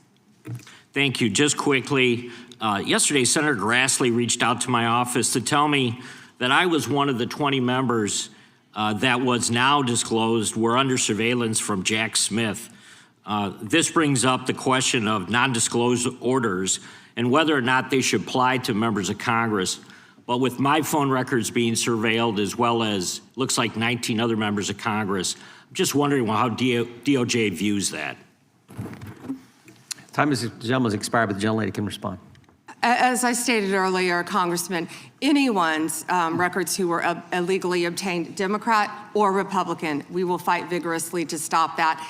Anything with Arctic frost, I can't discuss right now. And isn't it true, Madam Attorney General, the DOJ has changed their policy? You can't do that now. The DOJ is not going to go do that and ask the judge for an NDO. Absolutely. Yeah, good. That in and of itself tells you why how wrong it was. The chair now recognizes the gentleman from California. Great, thank you. Madam Attorney General, you acknowledged earlier to Mr. Johnson that President Trump was mentioned and the release countless times, you said, in the Epstein files. I just want to play a video, though, for you that I think speaks to the frustration that many of these victims have. Of times Trump's name appears in the files, so it could at least be 1,000 times. Is that right? The number is a total misleading factor. We have not released anyone's name that we have not released anyone's name in the Epstein files that has not been credible. Director, could it at we have least be 1,000 released times? every piece of legally permissible information. Okay, you can so characterize the numbers however you want it. I'm claiming my time, Director. It sounds like if you don't know the number, it could at least be 1,000 times. Which It's not. means It's not. Is it at least 500 times? No. Is it at least 100 times? No. Then what's the number? I don't know the number. I understand why the victims are frustrated, and the Attorney General acknowledged what Mr. Patel would not acknowledge, that it was way more than 1,000 times. But I want to move, Madam Attorney General, to weaponization of government. And yesterday it was reported that 6 members of Congress had indictments sought against him, and they were not returned by a grand jury. My colleagues have spoken about their frustration of being in subpoenas and having cell phone records combed through. Well, in 2017 and 2018, Adam Schiff and I had our cell phone records and email records combed through, not by you, but a different Department of Justice under the president. It was in retaliation for our role in the Russia interference campaign. An Inspector General report would find this improper and that the predicate for it was absurd. In 2020, after sitting on 2 committees that were a part of the president's first impeachment, an FBI agent leaked my cooperation in a national security case where my campaign was targeted. The president's FBI senior leadership authorized 2 statements to the press that said I was never suspected of wrongdoing and only helped the investigation. But that didn't stop the death threats or my GOP colleagues from referring me to an ethics investigation where Kevin McCarthy's chairman on the ethics committee would find the same thing as the FBI. Our current FBI director would then write a book called Government Gangsters and identify a long list of enemies. About a quarter of them have been either investigated or indicted. He listed me at the very top, along with Adam Schiff, and during that same testimony, refused to recuse himself when asked if he would recuse if any case came across his desk involving me or people on that list. Since that testimony, his department has put me under investigation with Senator and Schiff for the nonsense mortgage fraud cases that we've seen. I get it. This is what the president does. I've priced it in. We have a bingo card at home that my kids have made of what will come next. I expected that the president would come after his enemies, but what I want to talk to you next is serious, and I did not expect this would happen, and I'd like your help on it. The president has inspired death threats against me and many sitting up here with me. In June 2025, an individual left 11 voicemails at my district office.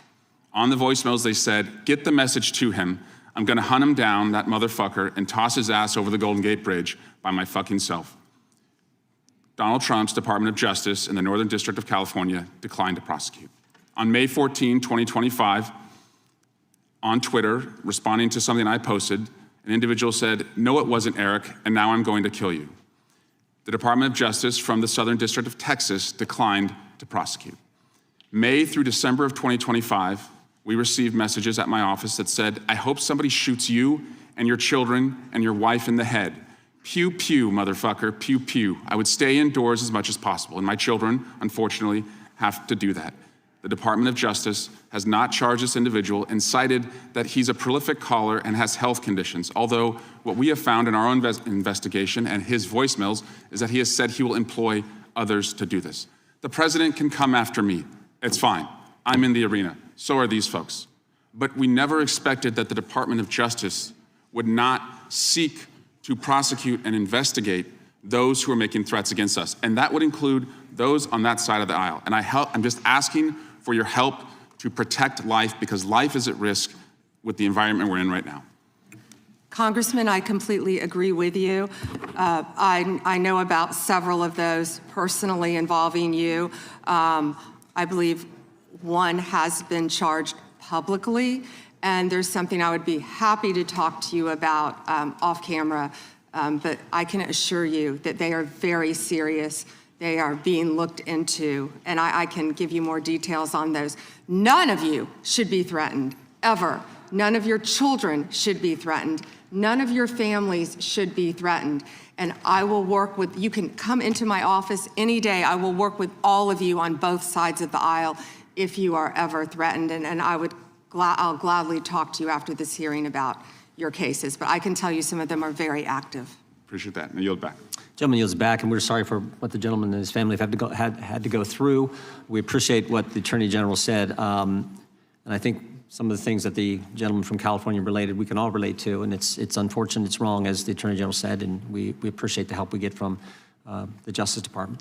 With that, we will now recognize the gentleman from New Jersey, Mr. Van Drew. Thank you, Chairman. I don't know where to begin. Thank you for being here, General. You might see me when I'm right in front of you.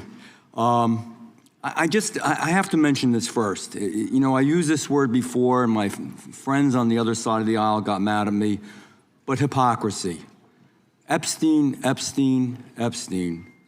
But for years on the other side of the aisle, we heard nothing. Crickets, not a word. Nothing was said when they were in control. Nothing was mentioned basically till last summer, and the ranking member points out that he did do something last year. Yeah, he did a letter complaining about the plea deal for Maxwell, but it wasn't a big deal. Then we get a new administration, and all of a sudden it's a big deal, and they feign concern, they're upset, they're investigating. They had all these years and all this time. And in fact, Stacey Plaskett, and we all know that name, when they had a congressional hearing, Democratic member, were taking texts from Epstein on questions to ask to go after Trump. So Epstein was using her Democratic colleague as a tool to go after President Trump. Just everybody keep that in mind. And then we talk about ICE and how horrible it is. And there are concerns. Everybody wants everything to go right. Nobody ever wants to see somebody die. And they complain about it. But at the same time, hypocrisy, they encourage constituents to go after the ICE agents, to challenge them, to hurt them, to attack them. And that doesn't make sense. That's hypocrisy. And then we hear about the concern of, going after Democrats, that the legal system, that judiciary and Department of Justice is going after Democrats. But they literally rework the legal system under Alvin Bragg and Letitia James to go after Republicans and those sympathetic to Republicans. So, be careful when you accuse others that you're not guilty yourself. Be careful of what you say, because you got a history, and it's easy to go over it. I just want to talk about where we were and where we are now. We had over 10 million illegal crossings in the past between 2020 and 24. Over 10 million. There's probably a much bigger number. I'm being conservative. We were told the people weren't dangerous, but they were, General. They were dangerous, many of them. More than 300 individuals on the terror watch list during that time. Violent criminals came across, as we saw consequences where mothers and fathers, children were raped, murdered, hurt, abused, beaten, trafficked, all from the drugs. My God, the drugs they brought into our babies in this country. 73,000 illegals with criminal histories, 20,000 with convictions of assault, robbery, and sex offenses, 13,000 convicted murderers in our beautiful defenders. It was madness. It was insanity. It's bizarre. It was madness. It was insanity. It's bizarre. It's perverse. What in God's name were you doing? So we finally are cleaning this up now. We're finally trying to make it right and safe for our people. So my questions are this. General, do you believe in removing criminal illegal aliens from our communities will save American lives? Yes, and given the cases that you just discussed, that's proof of it every single day. President Trump is committed to that. This entire cabinet is committed to that and making and keeping Americans safe. Thank you.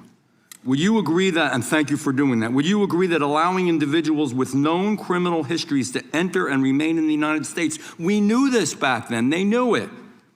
Would you agree that creates serious risks to our public safety? I know the answers, but let's just say them clearly. Yes.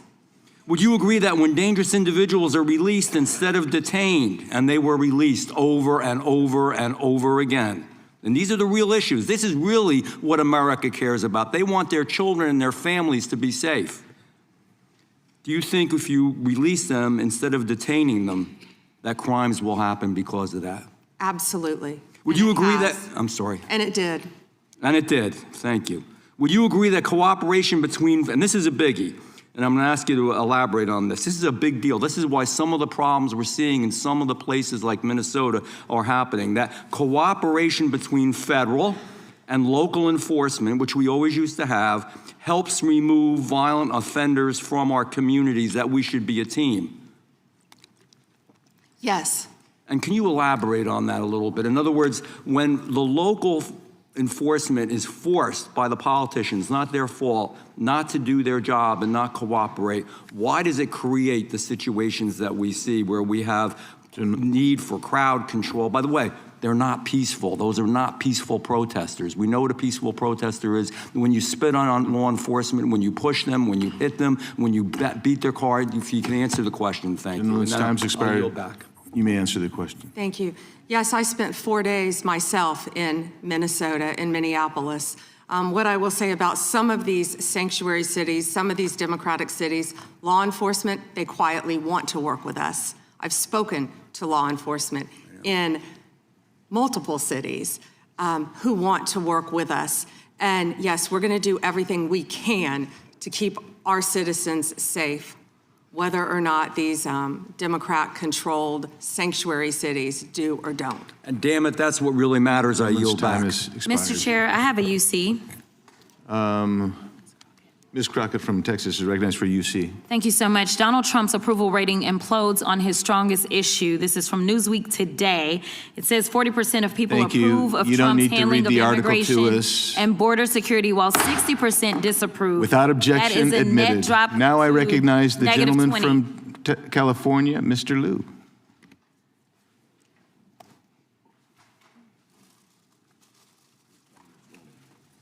Thank you, Attorney General Bondi, for being here today. I'm going to show you two photos. Thank you. I'm going to show you two photos of former Prince Andrew. Prince Andrew attended various parties with Jeffrey Epstein.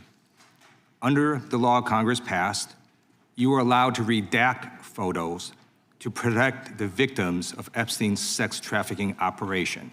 You redacted the photos of this victim's face because you were following the congressional law. Is that correct?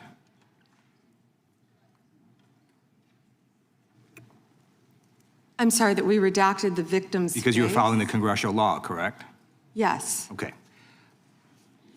You have now established that please put the photos back up, that we are looking at a sex trafficking victim. Under the Federal Victims Trafficking Protection Act, not only is Jeffrey Epstein guilty, but anyone who patronizes Epstein's sex operation is also guilty of a crime. That's why I find it absolutely despicable that you sought to protect Epstein's clients, like former Prince Andrew. Last July, you closed the case on Epstein's abusers. The July 2025 memo from your Department of Justice stated, quote, "We did not uncover evidence that could predicate an investigation against uncharged third parties." These two photos, please put the photos back up. These two photos staring you in the face are evidence of a crime and more than enough evidence to predicate an investigation against former Prince Andrew. So I ask you, Attorney General Pam Bondi, why did you shut down this investigation last July, and why have you not prosecuted former Prince Andrew? I don't believe you asked Merrick Garland these questions when he was Attorney General and set before I agree with you. You twice. I'm reclaiming my time. Never I agree with mentioned you. I agree with you. During Were you not here then? the Biden administration, I called for people looking at Epstein files. Merrick Garland dropped the ball, as did Attorney General Bill Barr, as did Alex Acosta, a whole string of failures. But you are in charge. You have the power to change things, to hold these men accountable, and you're doing the opposite. You're protecting them. So I want to move on to another man. Can I answer Donald that, Trump. though? I want to move on to another Can I question. answer your question about protecting You Prince answered the Andrew? question. You're saying no. I love this. I want to discuss another man, Donald Trump, who is all over the Epstein files, like former Prince. Here's the video.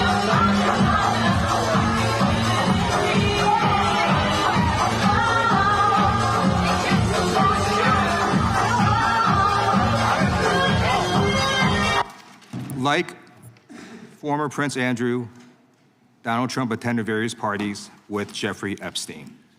I want to know, were there any underage girls at that party or at any party that Trump attended with Jeffrey Epstein?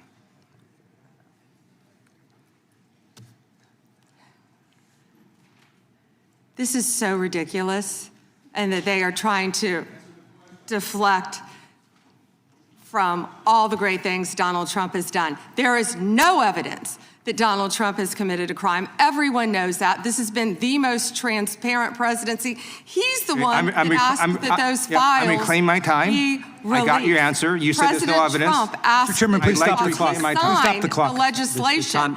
This is Time ridiculous. time belongs to the gentleman from California. Okay. I'm going to put up another document from a witness who called the FBI's National Threat Operations Center, because I believe you just lied under oath. There is ample evidence in the Epstein file. Don't you ever accuse me of a crime. I believe you just lied under oath, and this is all on videotape. You said there's no evidence of a crime. I'm showing you, here is a witness statement who called into the FBI's Threat Operations Center. He drove Donald Trump around in a limo. He overheard what Donald Trump said to Jeffrey on his cell phone. He was so angry, he was gonna stop a limo and hurt Donald Trump. And he met a girl who said she was raped by Donald Trump and Jeffrey Epstein.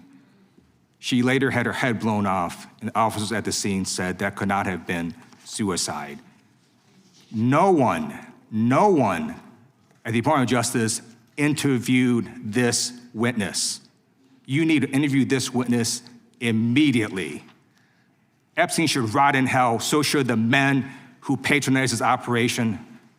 And as we sit here today, there are over 1,000 sex trafficking victims, and you have not held a single man accountable. Shame on you. If you had any decency, you would resign right after this hearing concludes. The gentleman has expired.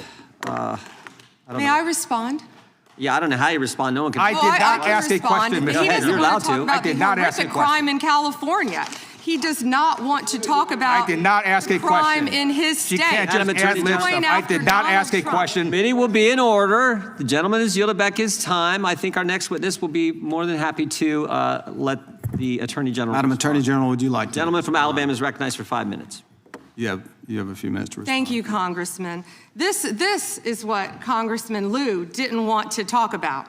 He didn't want to talk about all the crime that is happening in his state. California refuses to honor detainees because of its dangerous sanctuary city policies. The refusal means California has released 4,561 criminal illegal aliens onto its street. The crimes of these aliens include 31 homicides, 661 assaults, 574 burglaries, 184 robberies, 1,489 dangerous drug offenses, 379 weapons offenses, and 234 sexual predator offenses. That's why they are deflecting. That's why they're trying to talk about the Epstein files. That's currently happening in his home state. Attorney General, thank you for being here, and I wanted to make sure you had time to respond. I'm going to change gears a little bit. In October, when you were testifying before the Senate, I know you and my friend Senator Katie Britt discussed concerns of infiltration of the illegal Chinese vapes into our country. As a father of three, obviously, I'm worried a little bit about this, and I believe that many parents in the country share our similar concerns. Can you provide an update on DOJ's work in this space over the past few months? Yes, and thank you for bringing that up. We're talking about the vapes. And this should be an issue where both sides of the aisle can work together on. Parents need to understand, children need to understand that so many of these are being manufactured in China, sent to our country, and have the potential to be laced with lethal drugs. We've seen an overdose. We need to get on the front end of this before we have another crisis and children are dying. I've partnered with Secretary Kennedy, of course, at HHS on this matter, but thank you for bringing it up. You know, they're selling these things as flavored vapes illegally in many stores around the country. Secretary Kennedy and I actually we went and did something on this, and it was sadly the day that Charlie Kirk was assassinated. And so it didn't get a lot of attention, nor should it have after that happened. But yes, we're continuing to work on that, and thank you for bringing that up. That's happening in all of our states, and I would ask everyone here, I know Congresswoman Ross was just nodding, it's happening in every state. And not only are they laced with THC, many of these vapes, but they could be laced with fentanyl. We have had a child, I wish I could think of the state it was in, but we have already had someone overdose. And we have to get together on this, and we have to get on the front end of this. And I would love to work across the aisle on this to protect our kids. How many school kids do you see now vaping? And it's not only, I believe a vape has 20 cigarettes, but you know, that's one vape is 20 cigarettes, I believe it is, but also what they could be laced with, because so many of them, the majority of them, are manufactured in China. Sure, and if you need additional resources, please let us know as you're going through the process. And I'm going to change gears one more time on you. Under the Biden administration, there was a lot of confusion created when parts of the DOJ began treating software developers like financial institutions. Even when they did not hold or control anyone's money, they were simply building the technology. That uncertainty made it harder for Americans to build, innovate here at home. Earlier this year, the Deputy Attorney General issued a memo entitled Ending Regulations by Prosecution, a clear break from the Biden administration's approach, and I think it's important that that's a good step in the right direction, but can you talk a bit about how the DOJ is now putting that memo into practice, especially when it comes to making sure that people are just writing the software and don't control the user's funds, we don't want them treated as an unlicensed money, or they're not money transmitters, so. Yes, and we're doing everything we can to protect the American people on that, and I would refer everyone to Deputy Attorney General Blanche's memo, and we're working as hard as we can on that topic. Because we want to lead the way in the space on that, so we appreciate the help. And with that, Mr. Chairman, I'll yield back 10 seconds. Gentleman yields back. We'll recognize the gentleman from Arizona for unanimous consent. Thank you, Mr. Chairman. I have a number of UCs. Gentleman can proceed. Thank you. Bombshell new docs show Trump called police about Epstein in 2006. Without objection. Kamala Harris defends Biden administration decision not to release Epstein files. Without objection. Why weren't they released during the Biden administration? Without objection. House Democrat Stacey Plaskett exchanged texts with Epstein during 2019 congressional hearing. Without objection. New York judge allows Epstein victims' claims against Plaskett to proceed. Without objection. Hakeem Jeffries solicited funding from Epstein in 2013 after financier was convicted child sex offender. Without objection. Jeffrey Epstein was invited to dim fundraising dinner and to get to know Hakeem Jeffries by firm working with Brooklyn's Barack. Without objection. An email from Leslie Groff to Jeffrey Epstein concerning Hakeem Jeffries fundraising. Epstein file says Biden was replaced in 2019, question mark? Without objection. Thank you. The gentleman yields back. The gentleman from California is recognized. Mr. Correa. Thank you, Mr. Chairman, and welcome, Ms. AG Bondi. I agree with you. Our top priority should be protecting Americans. In my past life in the California State Legislature, I did a lot of work on solving sex crimes, passing legislation to update our codes. And I found that the biggest challenge to solving sex crimes is reporting them. Victims have to have the guts to stand up to report those sex crimes. But it's not easy. It's the most unreported sex crime there is. Crime there is sex crimes. It's painful, humiliating. And a lot of time the victims don't think anything's gonna come out of their reporting these crimes. Then we have adults who as children were molested, boys and girls who will live in silence for the rest of their life. I believe the Epstein files are just one of many sex rings, sex crimes taking place in our society today. I hear 1,200 Epstein victims, some additional victims as young as 9 to 10 years old. The challenge I have today, what bothers me today about this hearing, Madam AG, is what's the message we're sending out there on Main Street? Shouldn't ask a question I don't know an answer to, but I'm gonna ask the victims behind you right now. First, can you please stand up? And then, can you please raise your hand if you think after everything you've heard today, you feel that our AG, the feds, have your back? Do we have your back? Raise your hand if you're confident that we got your back. And that's the issue, Madam AG. We've got to make sure that victims stand up and report the crimes. Otherwise, we're going to be taking a step backwards. Today, AI, cyber, social media, the new realm for people to be hurt, attacked sexually.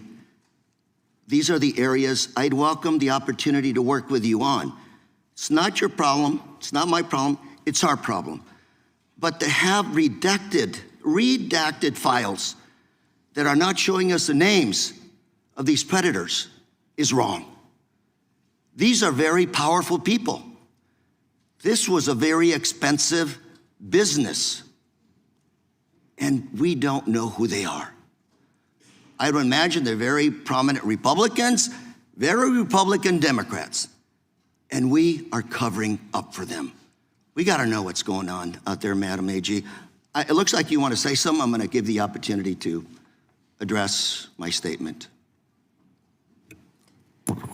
I look forward to working with you on any crimes involving child sex predators, children, and also cyber crimes. That is a tremendous problem now throughout our country. AI, you are correct. AI is causing great problems online we're working on that though. AI is an incredible tool, but it also can be fraught with peril with victims of crime. I've experienced that with someone I know who we've been trying to help. I look forward though to working with you on that and on Madam, cyber crimes. Can I? Please, go ahead.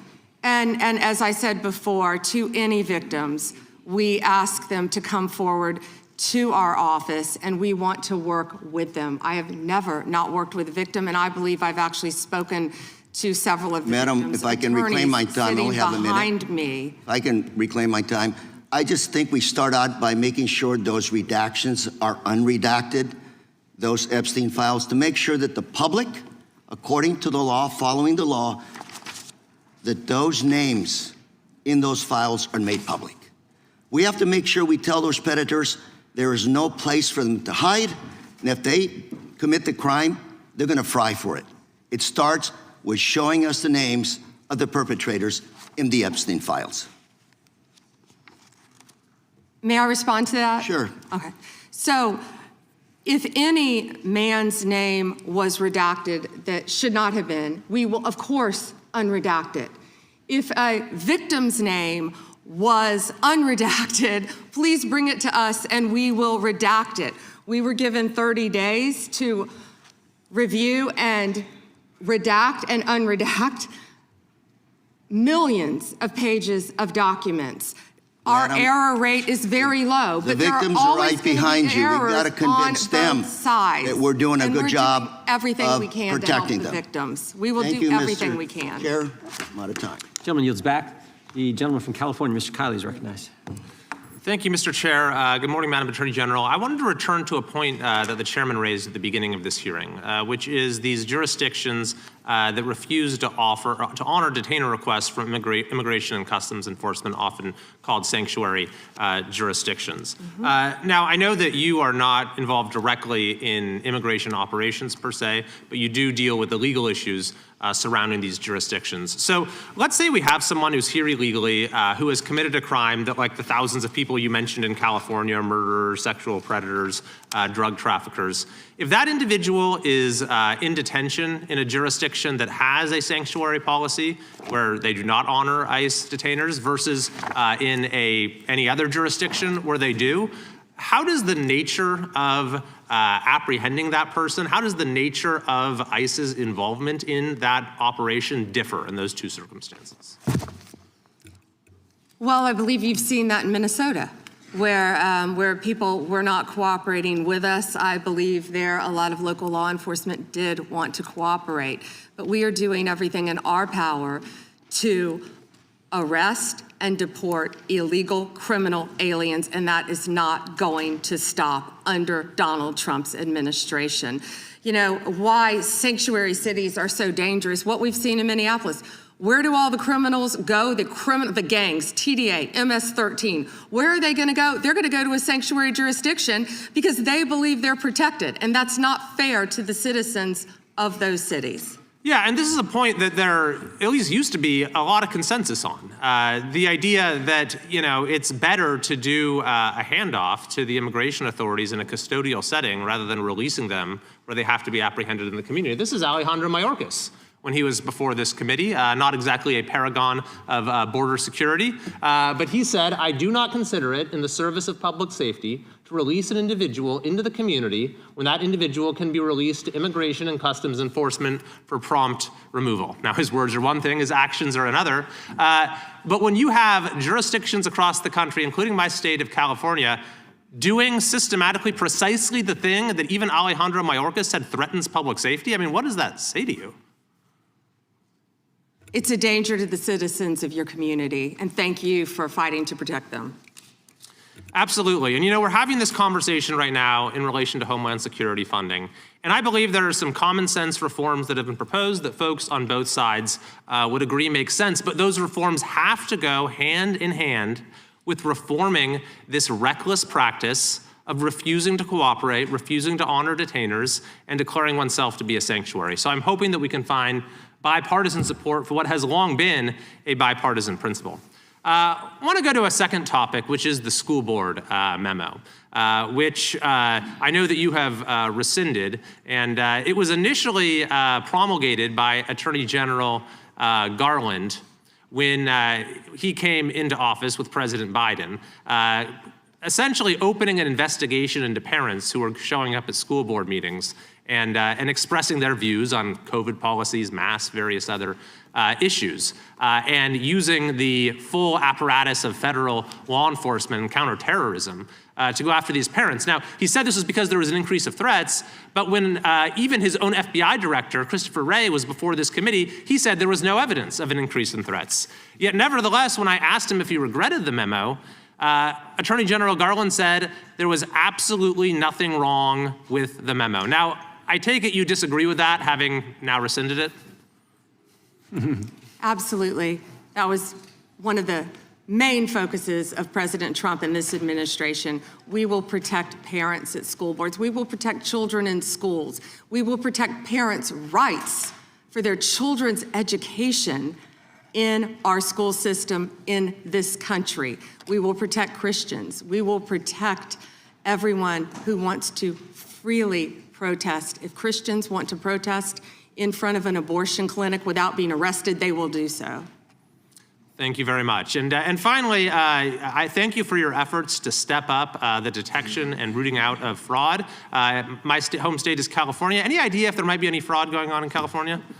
Well, we are establishing, as you have heard, a fraud unit, and I'm sorry you're having to deal with that in your state, but the cavalry's coming. And we have Colin McDonald, who is hopefully will be confirmed soon. We're working on Minneapolis. I don't know if you were sitting here when I said that, but California was right up there. I'm sorry to say for both sides of the aisle that California is right up there with fraud. It's out of control, but we are coming to your rescue. Donald Trump is coming to the rescue. Well, thank you very much. And unfortunately, I think you'll find that what's happening in California pales in comparison to what's been going on in Minnesota. Thank you. I yield back. Gentleman yields back. The gentleman from Maryland is recognized.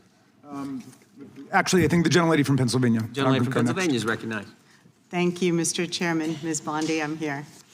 On September 25th, President Trump signed a memorandum known as NSPM 7, purporting to address domestic terrorism. But Americans across the political spectrum were immediately alarmed by the memo's blurring of the line between unlawful conduct and constitutionally protected speech and activity, as well as its call to investigate, prosecute, and dismantle groups that the president and Stephen Miller described without evidence as, quote, an organized campaign of radical left terrorism. Now, counterterrorism experts were further alarmed by the administration's singular focus on left-wing extremism, combined with the sudden deletion from the DOJ website of decades of research and law enforcement analysis, which had concluded that right-wing extremism poses the greatest terrorism threat to Americans. The president's memo broadly and vaguely links violent conduct to ideologies, and it targeted specifically anti-American, anti-Christian, and anti-capitalist beliefs, as well as, quote, hostility to so-called traditional American views on family, religion, and morality, end quote. President Trump has repeatedly and openly, however falsely, tried to brand his political opponents with these sentiments listed in his memo. But as you know, as a lawyer, holding beliefs that the White House disagrees with is not a crime. And the statute defining domestic terrorism requires criminal acts, not just thoughts and ideas. That's why legal experts, nonprofit leaders, religious freedom and civil rights advocates immediately raised the alarm that the new presidential directive was a politically motivated attack on civil society designed to silence those who disagree with the administration.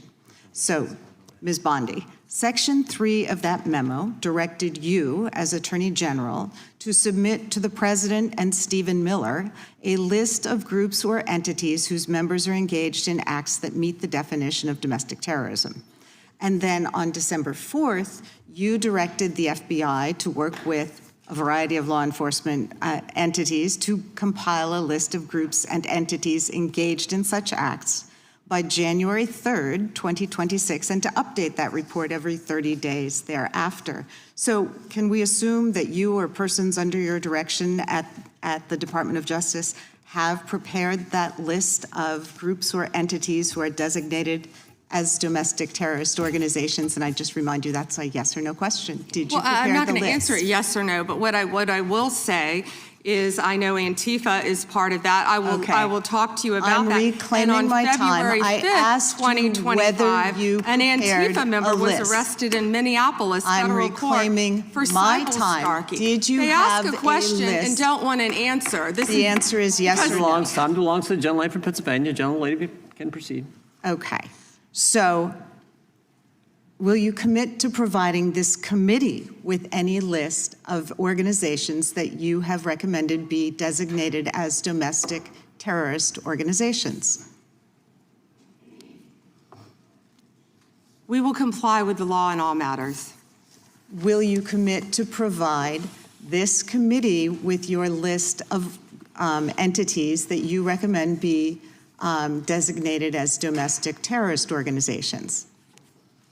I'm not going to commit to anything to you because you won't let me answer questions. Okay, well then we do understand that your current position is that you have a secret list of people or groups that you are accusing of domestic terrorism, but you won't share it with Congress. And I'd remind you that when the US government designates an entity as a foreign terrorist organization, it must report that to Congress and to the entity, because the government can make a mistake and the entity has the opportunity to contest it. So your position seems to be that if you falsely designate an American or an American organization as a terrorist group, there's nothing they can do about it. I think we get it. You don't want to answer the question. No, you don't get anything regarding public safety. Thank you. Nothing. Thank you for the insult. It's clear you didn't come to Congress prepared to answer questions that the American people have every right to have answered. But if you were prepared to answer truthfully, here's what we expect the facts to show. The administration is keeping lists of Americans who the White House says are engaged in domestic terrorism. Those lists could include Americans who have not committed any acts of terrorism, but simply disagree with this administration, people like Renee Good and Alex Preddy. And your list may include clergy, elected officials, and members of indivisible groups across the country. And those lists likely don't include Proud Boys or Oath Keepers who were actually convicted. Americans have never tolerated political demagogues who use the government to punish people on an enemies list. It brought down McCarthy, it brought down Nixon, and it will bring down this administration as well. And you're right. Back. That's why we're so glad they rescinded the memorandum targeting parents. For goodness sake, as the gentleman from California just pointed out in his 5 minutes, the gentleman from Kentucky is recognized for 5 May I minutes. respond very briefly to her statement?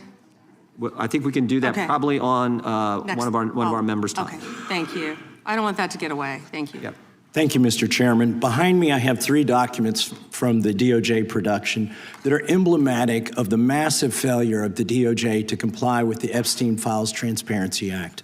To my right is an email that was sent by the victims' lawyers to the DOJ. It was a list of names not to redact, a list of names not to release. What did the DOJ do with this email?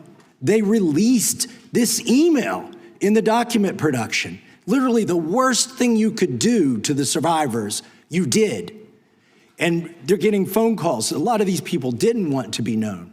And we know you touched the document because you redacted one name and you redacted the lawyer's name, but you left the survivor's name there. The next document I want to show you, that was in the title, the victims' survivors' names, all right? The title of this one is Child Sex Trafficking, Co-Conspirators. Fully redacted. And by the way, I'm going to unredact them here. Les Wexner is in this. Now, your your deputy attorney general said, oh, well, he appears hundreds of times in the files, but he doesn't appear in this file until I forced you to release it, where he's listed as a co-conspirator, not to tax evasion, but to child sex trafficking, not to prostitution, not to money laundering, child sex trafficking. And then finally, what we have here is the third exhibit that I have is emblematic of the FD 302 release. These are the documents that we need that you're holding on to and over-redacting because they have the names of the men who are implicated. How do we know? Because the survivors gave testimony to the FBI, and it's in there. And what happens when you go to the portal at the DOJ to look at what's behind this redaction? Another redaction. So we can't even see them. And then there's some of these files you've pulled down from the website that we will never see because we can't search the redactions. So I have several questions for you. Who's responsible? Are you able to track who in your organization made this massive failure and released the victims' names? Are you able to track who it was that obscured Les Wexner's name as a co-conspirator in an FBI document? Do you have that kind of accountability? I believe Wexner's name was listed more than 4,000 times. Yeah, I already told you that. This is where he's listed as a co-conspirator. Can I finish my answer?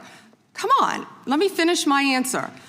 We corrected that within 40 minutes. He was already, you're acting like everybody's trying to cover up Wexner's name. Reclaiming my time. I'm going to answer this question. Reclaiming my time. Mr. Chairman. This isn't how this works. Can I have my time back? Mr. Chairman. The gentlelady can give her answer. The time belongs to the gentleman from Kentucky. All right, I'm reclaiming my time. Can I give my answer? So yes. I'm going to put the language of the bill up on the screen. Chairman, may I give my answer on that? It's a political joke, and I need to give my answer on that. We'll let the Attorney General respond, and then the gentleman can move to his next question. It's my time. Within 40 minutes, you asked me a question. Within 40 minutes, Wexner's name was added back. Within 40 minutes of me catching you red-handed. There was one redaction out where of he's over listed as a co-conspirator. And we invited you in. This guy has Trump derangement Gentlemen. syndrome. He needs to get, you're a failed politician. Gentlemen, you need to get on you to watch the video. Mr. Chairman, please restore his time and remind the witness of the rules here. There is no credible information. None. If there were, I would bring the case yesterday that he trafficked to other individuals. Is that your position as well?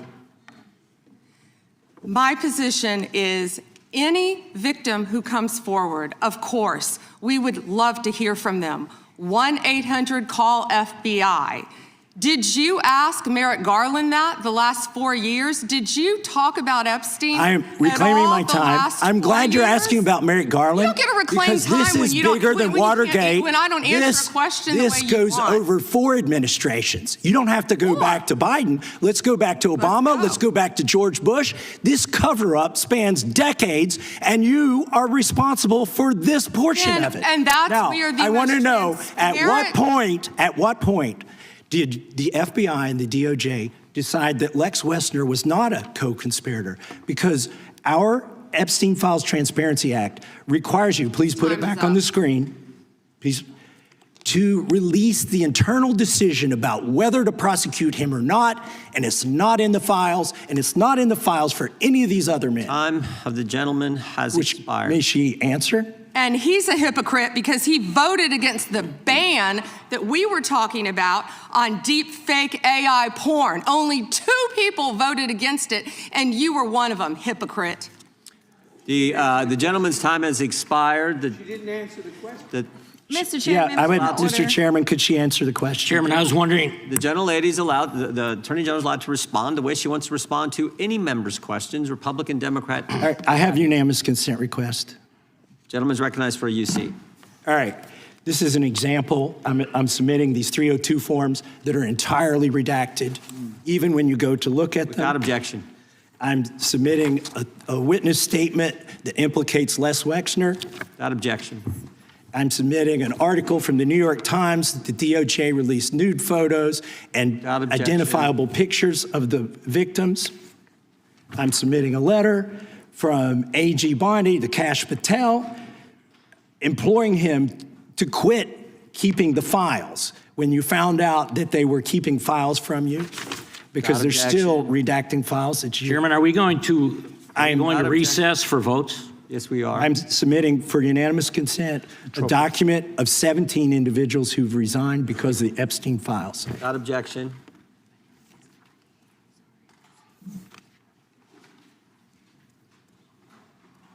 Just want to check on how much time we have left in votes, but one thing I've learned here of late that they'll wait on us.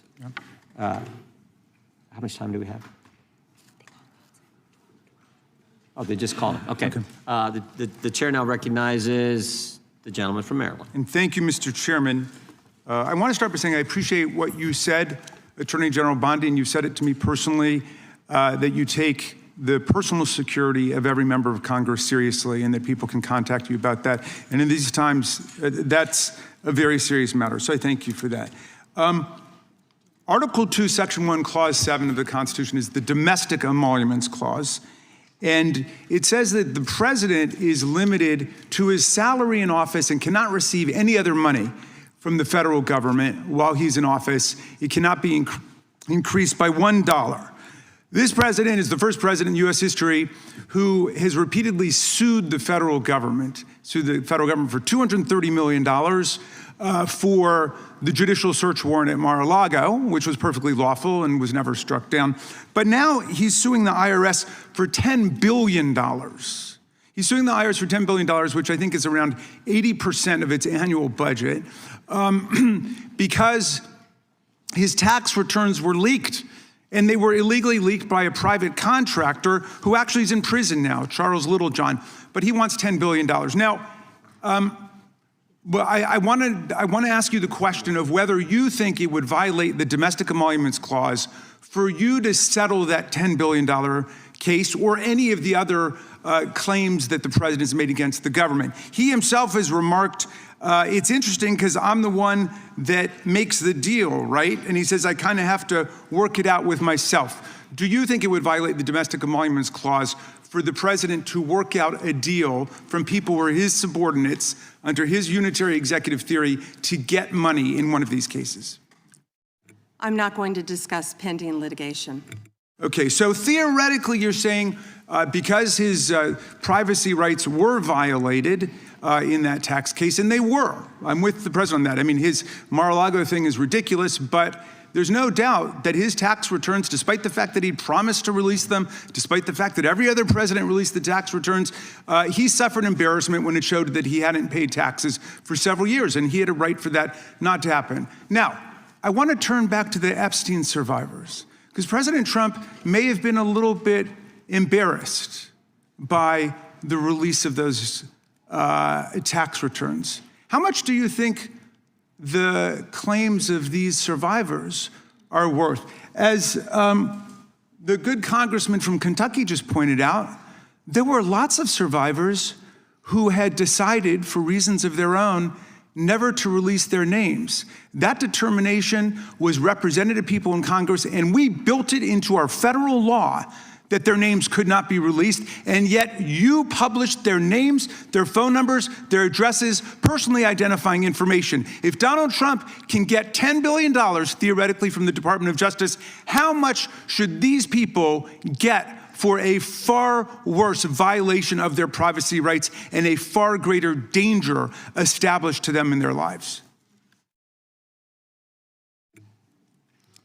Do you even know who Chase Mulligan is? You're so obsessed with, you don't, do you? I'm going to teach you the rules again. You're the Attorney General of the United States. We have rules here. You're obsessed with him. You're the Attorney General of the United States. You're obsessed with Donald Trump. You have Trump derangement syndrome. Mr. Chairman, I'd like my time restored. I'd like my time restored. In your district. In your district, and you don't even know about it, about keeping children safe from online predators. Time belongs to the gentleman from Maryland. The gentleman can proceed. Yeah, and I want the whole country to look at this, because this is the Attorney General of the United States whose job is law enforcement. We've never had a witness who has misunderstood our rules and been unable to conform his or her conduct to our rules before. We have only 5 minutes. And so we use our time to ask you specific questions. How long are you giving me to answer? Excuse me, I'm not yielding to you right now. I'd like that second restored too. So, Ms. Bondi, the way it works is we ask you a question and you answer it. And if you go off on a wild goose chase, another tangent, you start reading statistics or you start talking about stuff going on in our district. And by the way, I invite you to my district. Come to my district, but that's not what we're here to do today.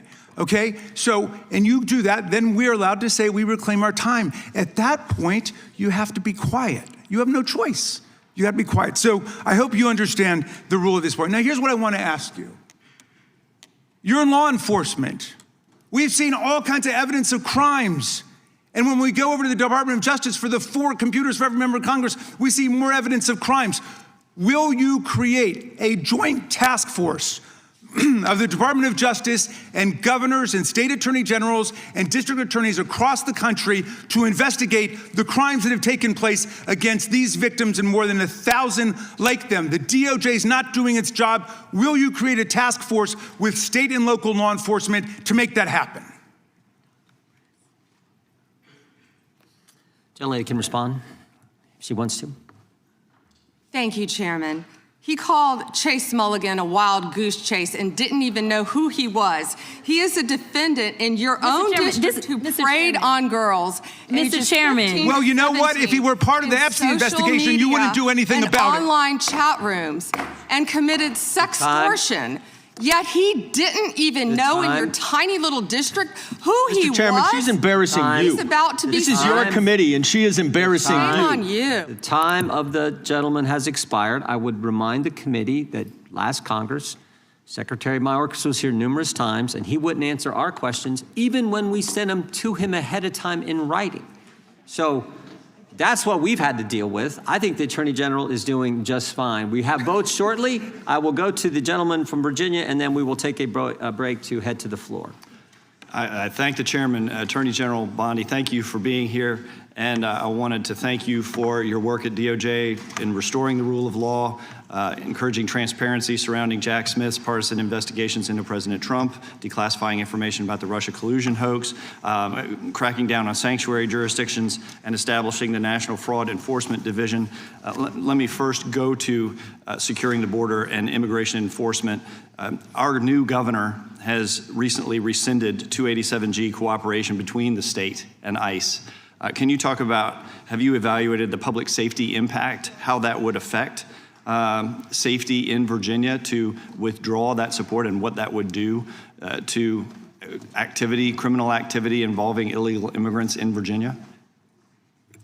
Yes, it would be detrimental. And as you know, Congressman, one of the top members of MS-13 in the entire country was living in Virginia, in a suburb, among all of us, living not even probably half an hour away from where we are now. And the cooperation previously with the governor, with the members of the state of Virginia, helped catch him and take him off our streets. An illegal MS-13, one of the heads for the entire country, was living in Virginia. And it's a shame that that's happening now. And thank you for talking about it, because we're going to keep America safe. And when people feel like they can flee to these cities and states and be safe, they can't. Because Donald Trump is going to protect Americans. We're going to protect the citizens there, whether or not the governors, the mayors are going to do it or not. But President Trump is. We're going to keep Americans safe from violent gang members like he's been doing this last year. We appreciate that. We appreciate your work to make that happen in Virginia and keep Virginia safe. I want to move on to the Fraud Enforcement Division that you've established. My understanding is that this initiative is intended to centralize, coordinate enforcement of fraud laws related to government programs. You've talked about Minnesota, you've talked about California. Would this affect Virginia as well? Because we have fraud in Virginia as well. Absolutely, and we look forward to working with you. Would this affect things like long-term care accountability, senior living facilities engaged in Medicaid fraud, including systemic overbilling practices and the misappropriation of taxpayer-funded benefits? That is exactly what it's set up to help. Okay. I know that whether it was related to fraud specifically or another subject, that under the Biden administration, there was a sitting member of the Virginia General Assembly under investigation. Is that investigation still ongoing? Can you speak to that? I can't discuss that. Okay. I'm going to move on to the Second Amendment rights of law-abiding Americans.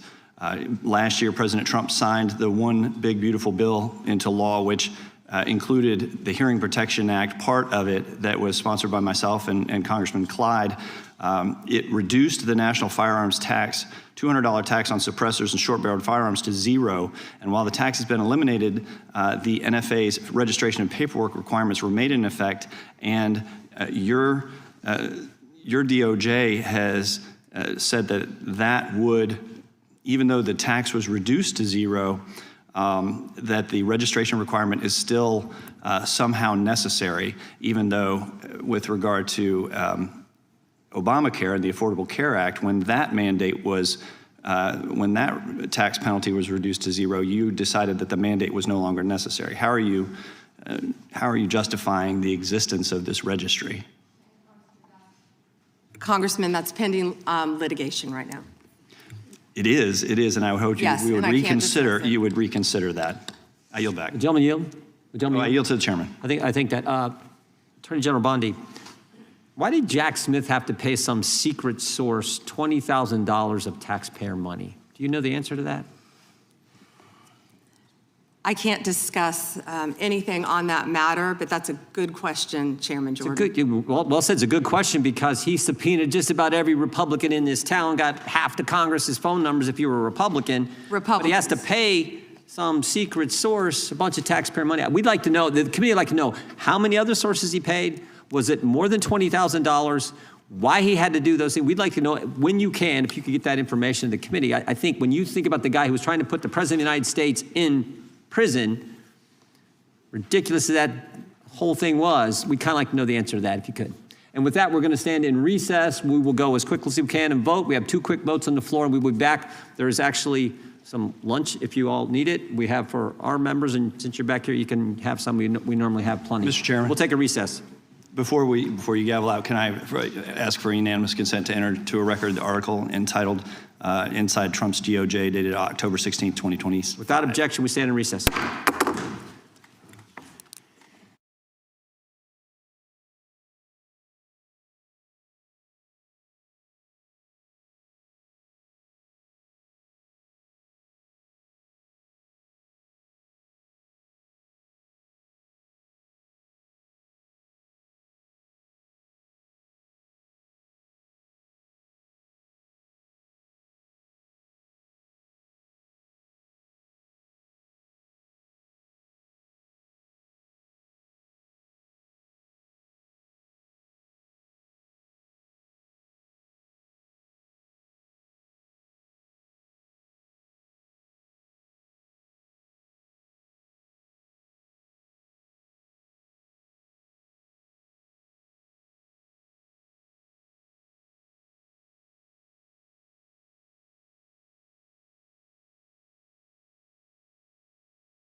offenders. Governor Walz and others have released 470 criminal illegal aliens back to the streets. In New York State, it's 7,000. Nationwide, it's over 17,000 that we know of. Where a detainer was filed, since President Trump's been in office, over 17,000 times a detainer was filed, and those individuals were released to the streets instead of turned over to federal law enforcement. 17,864 times. Illegals who've been charged with the crime have been released to the streets, and thereby jeopardizing the safety of the public, the safety of law enforcement, and of course the migrant themselves. And frankly, helping create the environment that results in the tragic deaths like we saw with Miss Good and Mr. Preddy. A few years ago, Governor Sarah Huckabee Sanders said this in response to the State of the Union address. She said, "The divide in America today is normal versus crazy." And it's true, because it's crazy not to have a border, which is what we had under the previous administration. It's crazy to abolish ICE, and it's crazy to release bad guys who are here illegally to the streets when with one phone call, federal law enforcement will come to the jail and pick them up. The mindset that says it's okay to release these guys is the same left-wing mindset that thinks it's okay to weaponize government against your political opponents. And that is exactly what we had in the previous Justice Department. The Biden-Harris Department of Justice, Governor Walz, and others have released 470 criminal illegal aliens back to the streets. In New York State, it's 7,000. Nationwide, it's over 17,000 that we know of. Where a detainer was filed, since President Trump's been in office, over 17,000 times a detainer was filed, and those individuals were released to the street.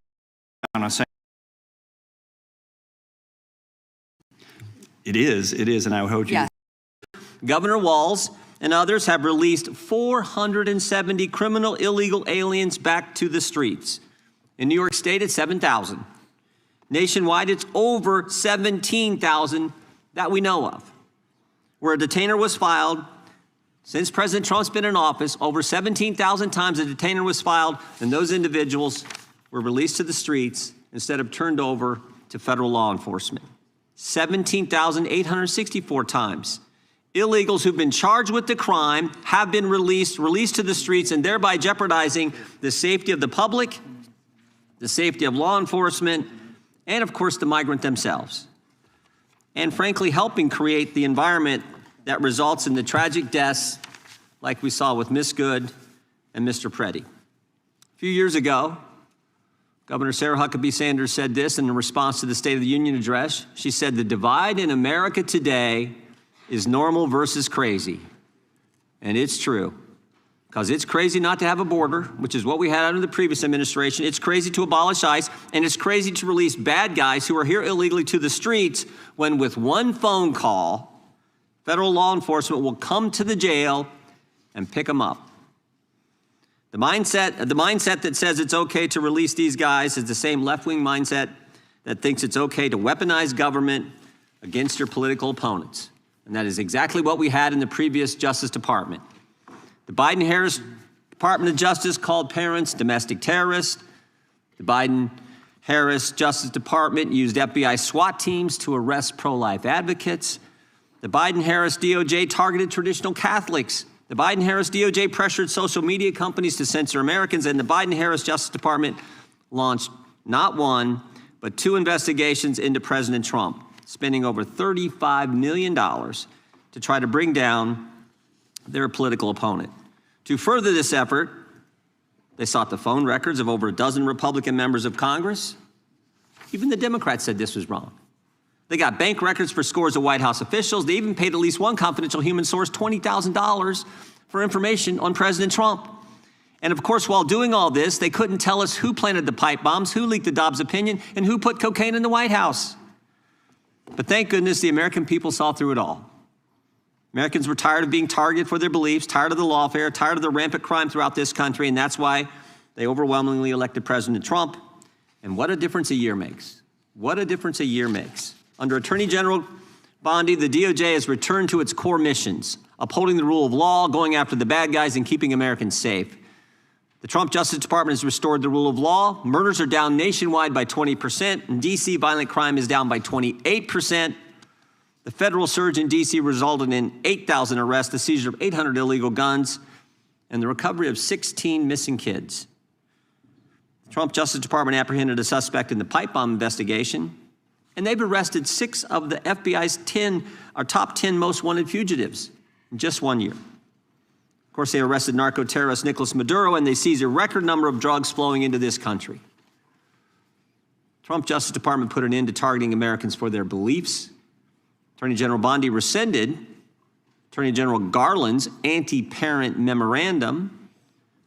Department of Justice ended the practices of using the FACE Act to target pro-life Americans. They've refused to tolerate attacks on places of worship and investigations of traditional Catholics that we saw in the previous administration. On her first day, Attorney General Bondi disbanded the Foreign Influence Task Force that was pressuring social media companies to censor Americans. And the Trump Justice Department has ended lawfare. Under Attorney General Bondi, along with Director Patel, they've worked to expose the political nature of Arctic Frost and the Jack Smith investigations. They've turned over hundreds of pages of documents to Congress, and that's why we know, for example, that Mr. Smith paid at least $20,000 to some confidential human source. That's why we know that Jack Smith knew it was unconstitutional to seek to toll records from members. But since the litigation risk was low, and because members would never find out about the subpoena until years later, they charged ahead and violated the Constitution. The Trump Justice Department has changed DOJ policy to require prosecutors to tell judges if NDOs relate to members of the separate and equal branch of government, the Congress. And to top it all off, the Trump Justice Department opened an investigation into the conspiracy behind the Russia collusion hoax. The Justice Department has put common sense ahead of politics. They sued to keep boys out of girls' sports. They secured deals with universities to stop race-based admissions and anti-Semitic practices. And after discovering rampant fraud in Minnesota, the Justice Department, under the leadership of Attorney General Bondi, has established a new national fraud division. In fact, I met with Colin McDonald, who will head that division last week. I think he's going to do a great job. There's a lot of work to be done in that area, but I want to thank the Attorney General for her great work in the first year on the job, and I want to thank you for being here. With that, I would yield to the ranking member for an opening statement. Thank you kindly, Mr. Chairman, and welcome, Attorney General Bondi. You've got the best lawyer's job in America because your mission is justice and your clients are the American people. But to promote justice for the people, you've got to listen to the victims, like the women seated behind you today. Those are just some of the hundreds of survivors of Jeffrey Epstein's global sex trafficking ring who are demanding that the truth be told and are demanding accountability for the abusers who trafficked and raped them. You still haven't met with these survivors. So with their permission, let me introduce to you the survivors and late survivors' family members who are present today. There's Teresa Helm, there's Jess Michaels, Laura Bloom McGee, Danny Bensky, Liz Stein, Marina Lacerda, Sky and Amanda Roberts, who are the family of the late Virginia Giuffre, Charlene Richard, and Lisa Phillips. Now, you're not showing a lot of interest in the victims, Madam Attorney General, whether it's Epstein's human trafficking ring or the homicidal governmental violence against citizens in Minneapolis. As Attorney General, you're siding with the perpetrators and you're ignoring the victims. That will be your legacy unless you act quickly to change course. You're running a massive Epstein cover-up right out of the Department of Justice. You've been ordered by subpoena and by Congress to turn over 6 million documents, photographs, and videos in the Epstein files, but you've turned over only 3 million. You say you're not turning over the other 3 million because they're somehow duplicative, but we know that there are actual memos of victim statements in there, and you also took down the Department of Justice's prosecution memo from 2019. So it's clearly not all duplicative, but even if it were, why not release it? Just release all the duplicative stuff. In the half you did produce, you redacted the names of abusers, enablers, accomplices, and co-conspirators, apparently to spare them embarrassment and disgrace, which is the exact opposite of what the law ordered you to do. Even worse, you shockingly failed to redact many of the victims' names, which is what you were ordered to do by Congress. Some of the victims had come forward publicly, but many had not. Many had kept their torment private, even from family and friends. But you published their names, their identities, their images on thousands of pages for the world to see.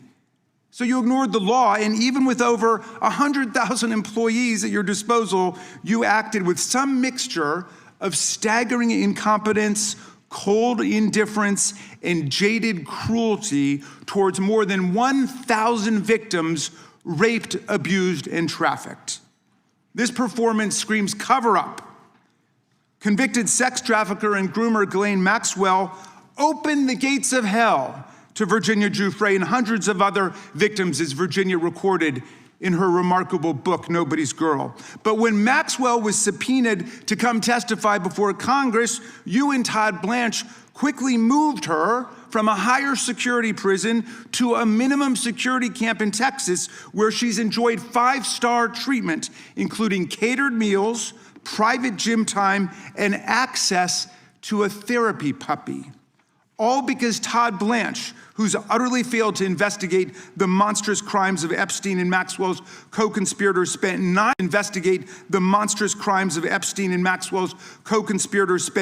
hours with Maxwell and satisfied himself that she would have nothing untoward to say about Donald Trump, which is your only real interest in the matter, based on institutional performance.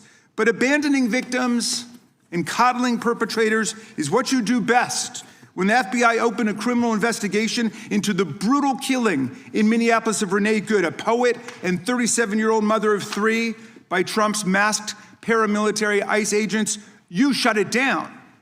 You claim you're investigating the cold-blooded murder of Alex Preddy, an ICU nurse at the VA. But how can we trust the administration when the president and Kristi Noem called Preddy a domestic terrorist, and Stephen Miller called him a would-be assassin? Not only do you refuse to share evidence with the state and local investigators and prosecutors in Minnesota, you have blocked their access to the crime scene and the evidence. How are you seeking justice for Marimar Martinez, the Montessori school teacher in Chicago who was shot 5 times by a Border Patrol agent who bragged about it on text? Or the family of Keith Porter, a father of 2 shot and killed by an off-duty ICE agent in LA? Or the family of Silverio Villegas Gonzalez, shot and killed in Illinois minutes after he dropped his kids off at school? There's no sign of any movement at the Department of Justice. You even launched a criminal investigation into Renee Good's grieving widow. How sick is that? But it's even worse. You've turned the People's Department of Justice into Trump's instrument of revenge.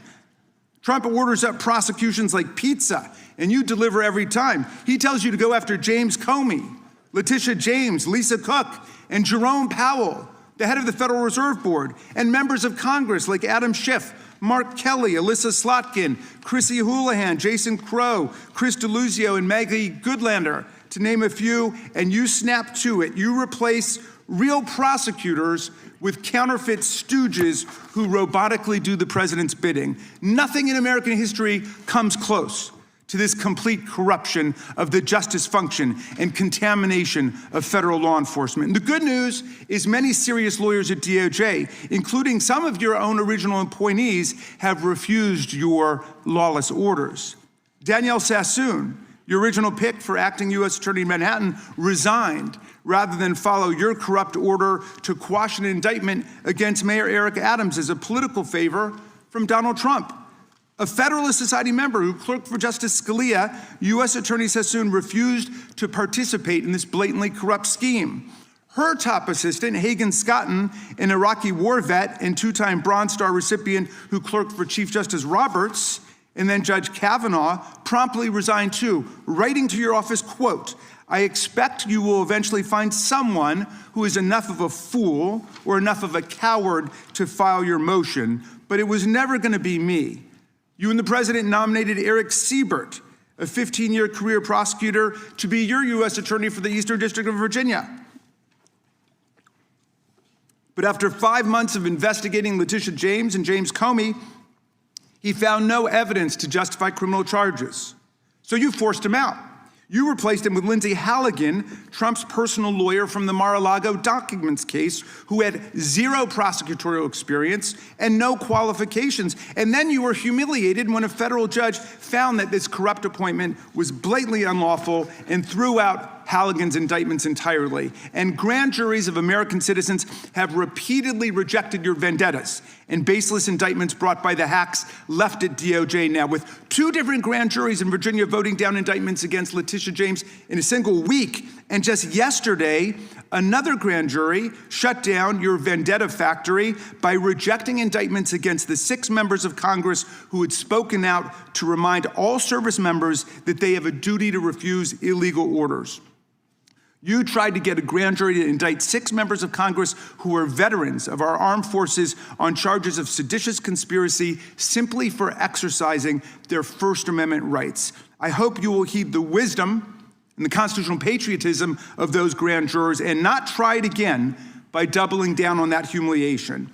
As your best lawyers are sacked for having participated in the January 6th case or just flee for the exits now, your new lawyers keep lying in court. In dozens of cases, they've been excoriated for lying to federal judges. Chief Judge Boasberg, right here in D.C., suggested your Department of Justice perpetrated a fraud on the court. Other judges found your statements to be, quote, inexplicably misleading, patently incredible, totally inconsistent, and so disingenuous that the court is left with little confidence that the government can be trusted to tell the truth about anything. Now, as ranking member, I asked the chairman to add a few extra rounds of questions today because we each have 5 hours of questions, not 5 minutes, but we're stuck with 5 minutes. That's clearly insufficient to give voice to America's victims and survivors and to demand answers about all the corruption and cover-ups that we see at DOJ right now. We've got just 1 round, so we ask you politely but firmly, Madam Attorney General, please do not waste 1 second of our precious time by evading questions, by changing the subject, or engaging in personal attacks against members of Congress. We saw your performance in the Senate, and we're not going to accept that. This isn't a game. In the Senate, you brought something with you called a burn book, a binder of smears to attack members personally for doing the people's work of oversight. Please set the burn book aside and answer our questions. And when you hear us reclaim our time, that means it's time for you to stop speaking. We only have 5 minutes, so when we reclaim our time, that means you stop. And if you don't, we will ask the chair to stop the clock and let you go on his time. The quality of justice in America depends on the character of our government. Please do your job and bring the Department of Justice back from the brink. The survivors seated behind you and the American people watching everywhere deserve a Department of Justice worthy of its name. I yield back, Mr. Chair. Without objection, all of the opening statements will be included in the record. We will now introduce today's witness. The Honorable Pamela J. Bondi has served as the Attorney General of the United States since February 5th, 2025. She previously served in the Office of the White House Counsel, 2 terms as the Florida Attorney General, and spent more than 18 years as a prosecutor. We welcome our witness and thank her for appearing today. We will begin by swearing you in. Would you please rise and raise your right hand?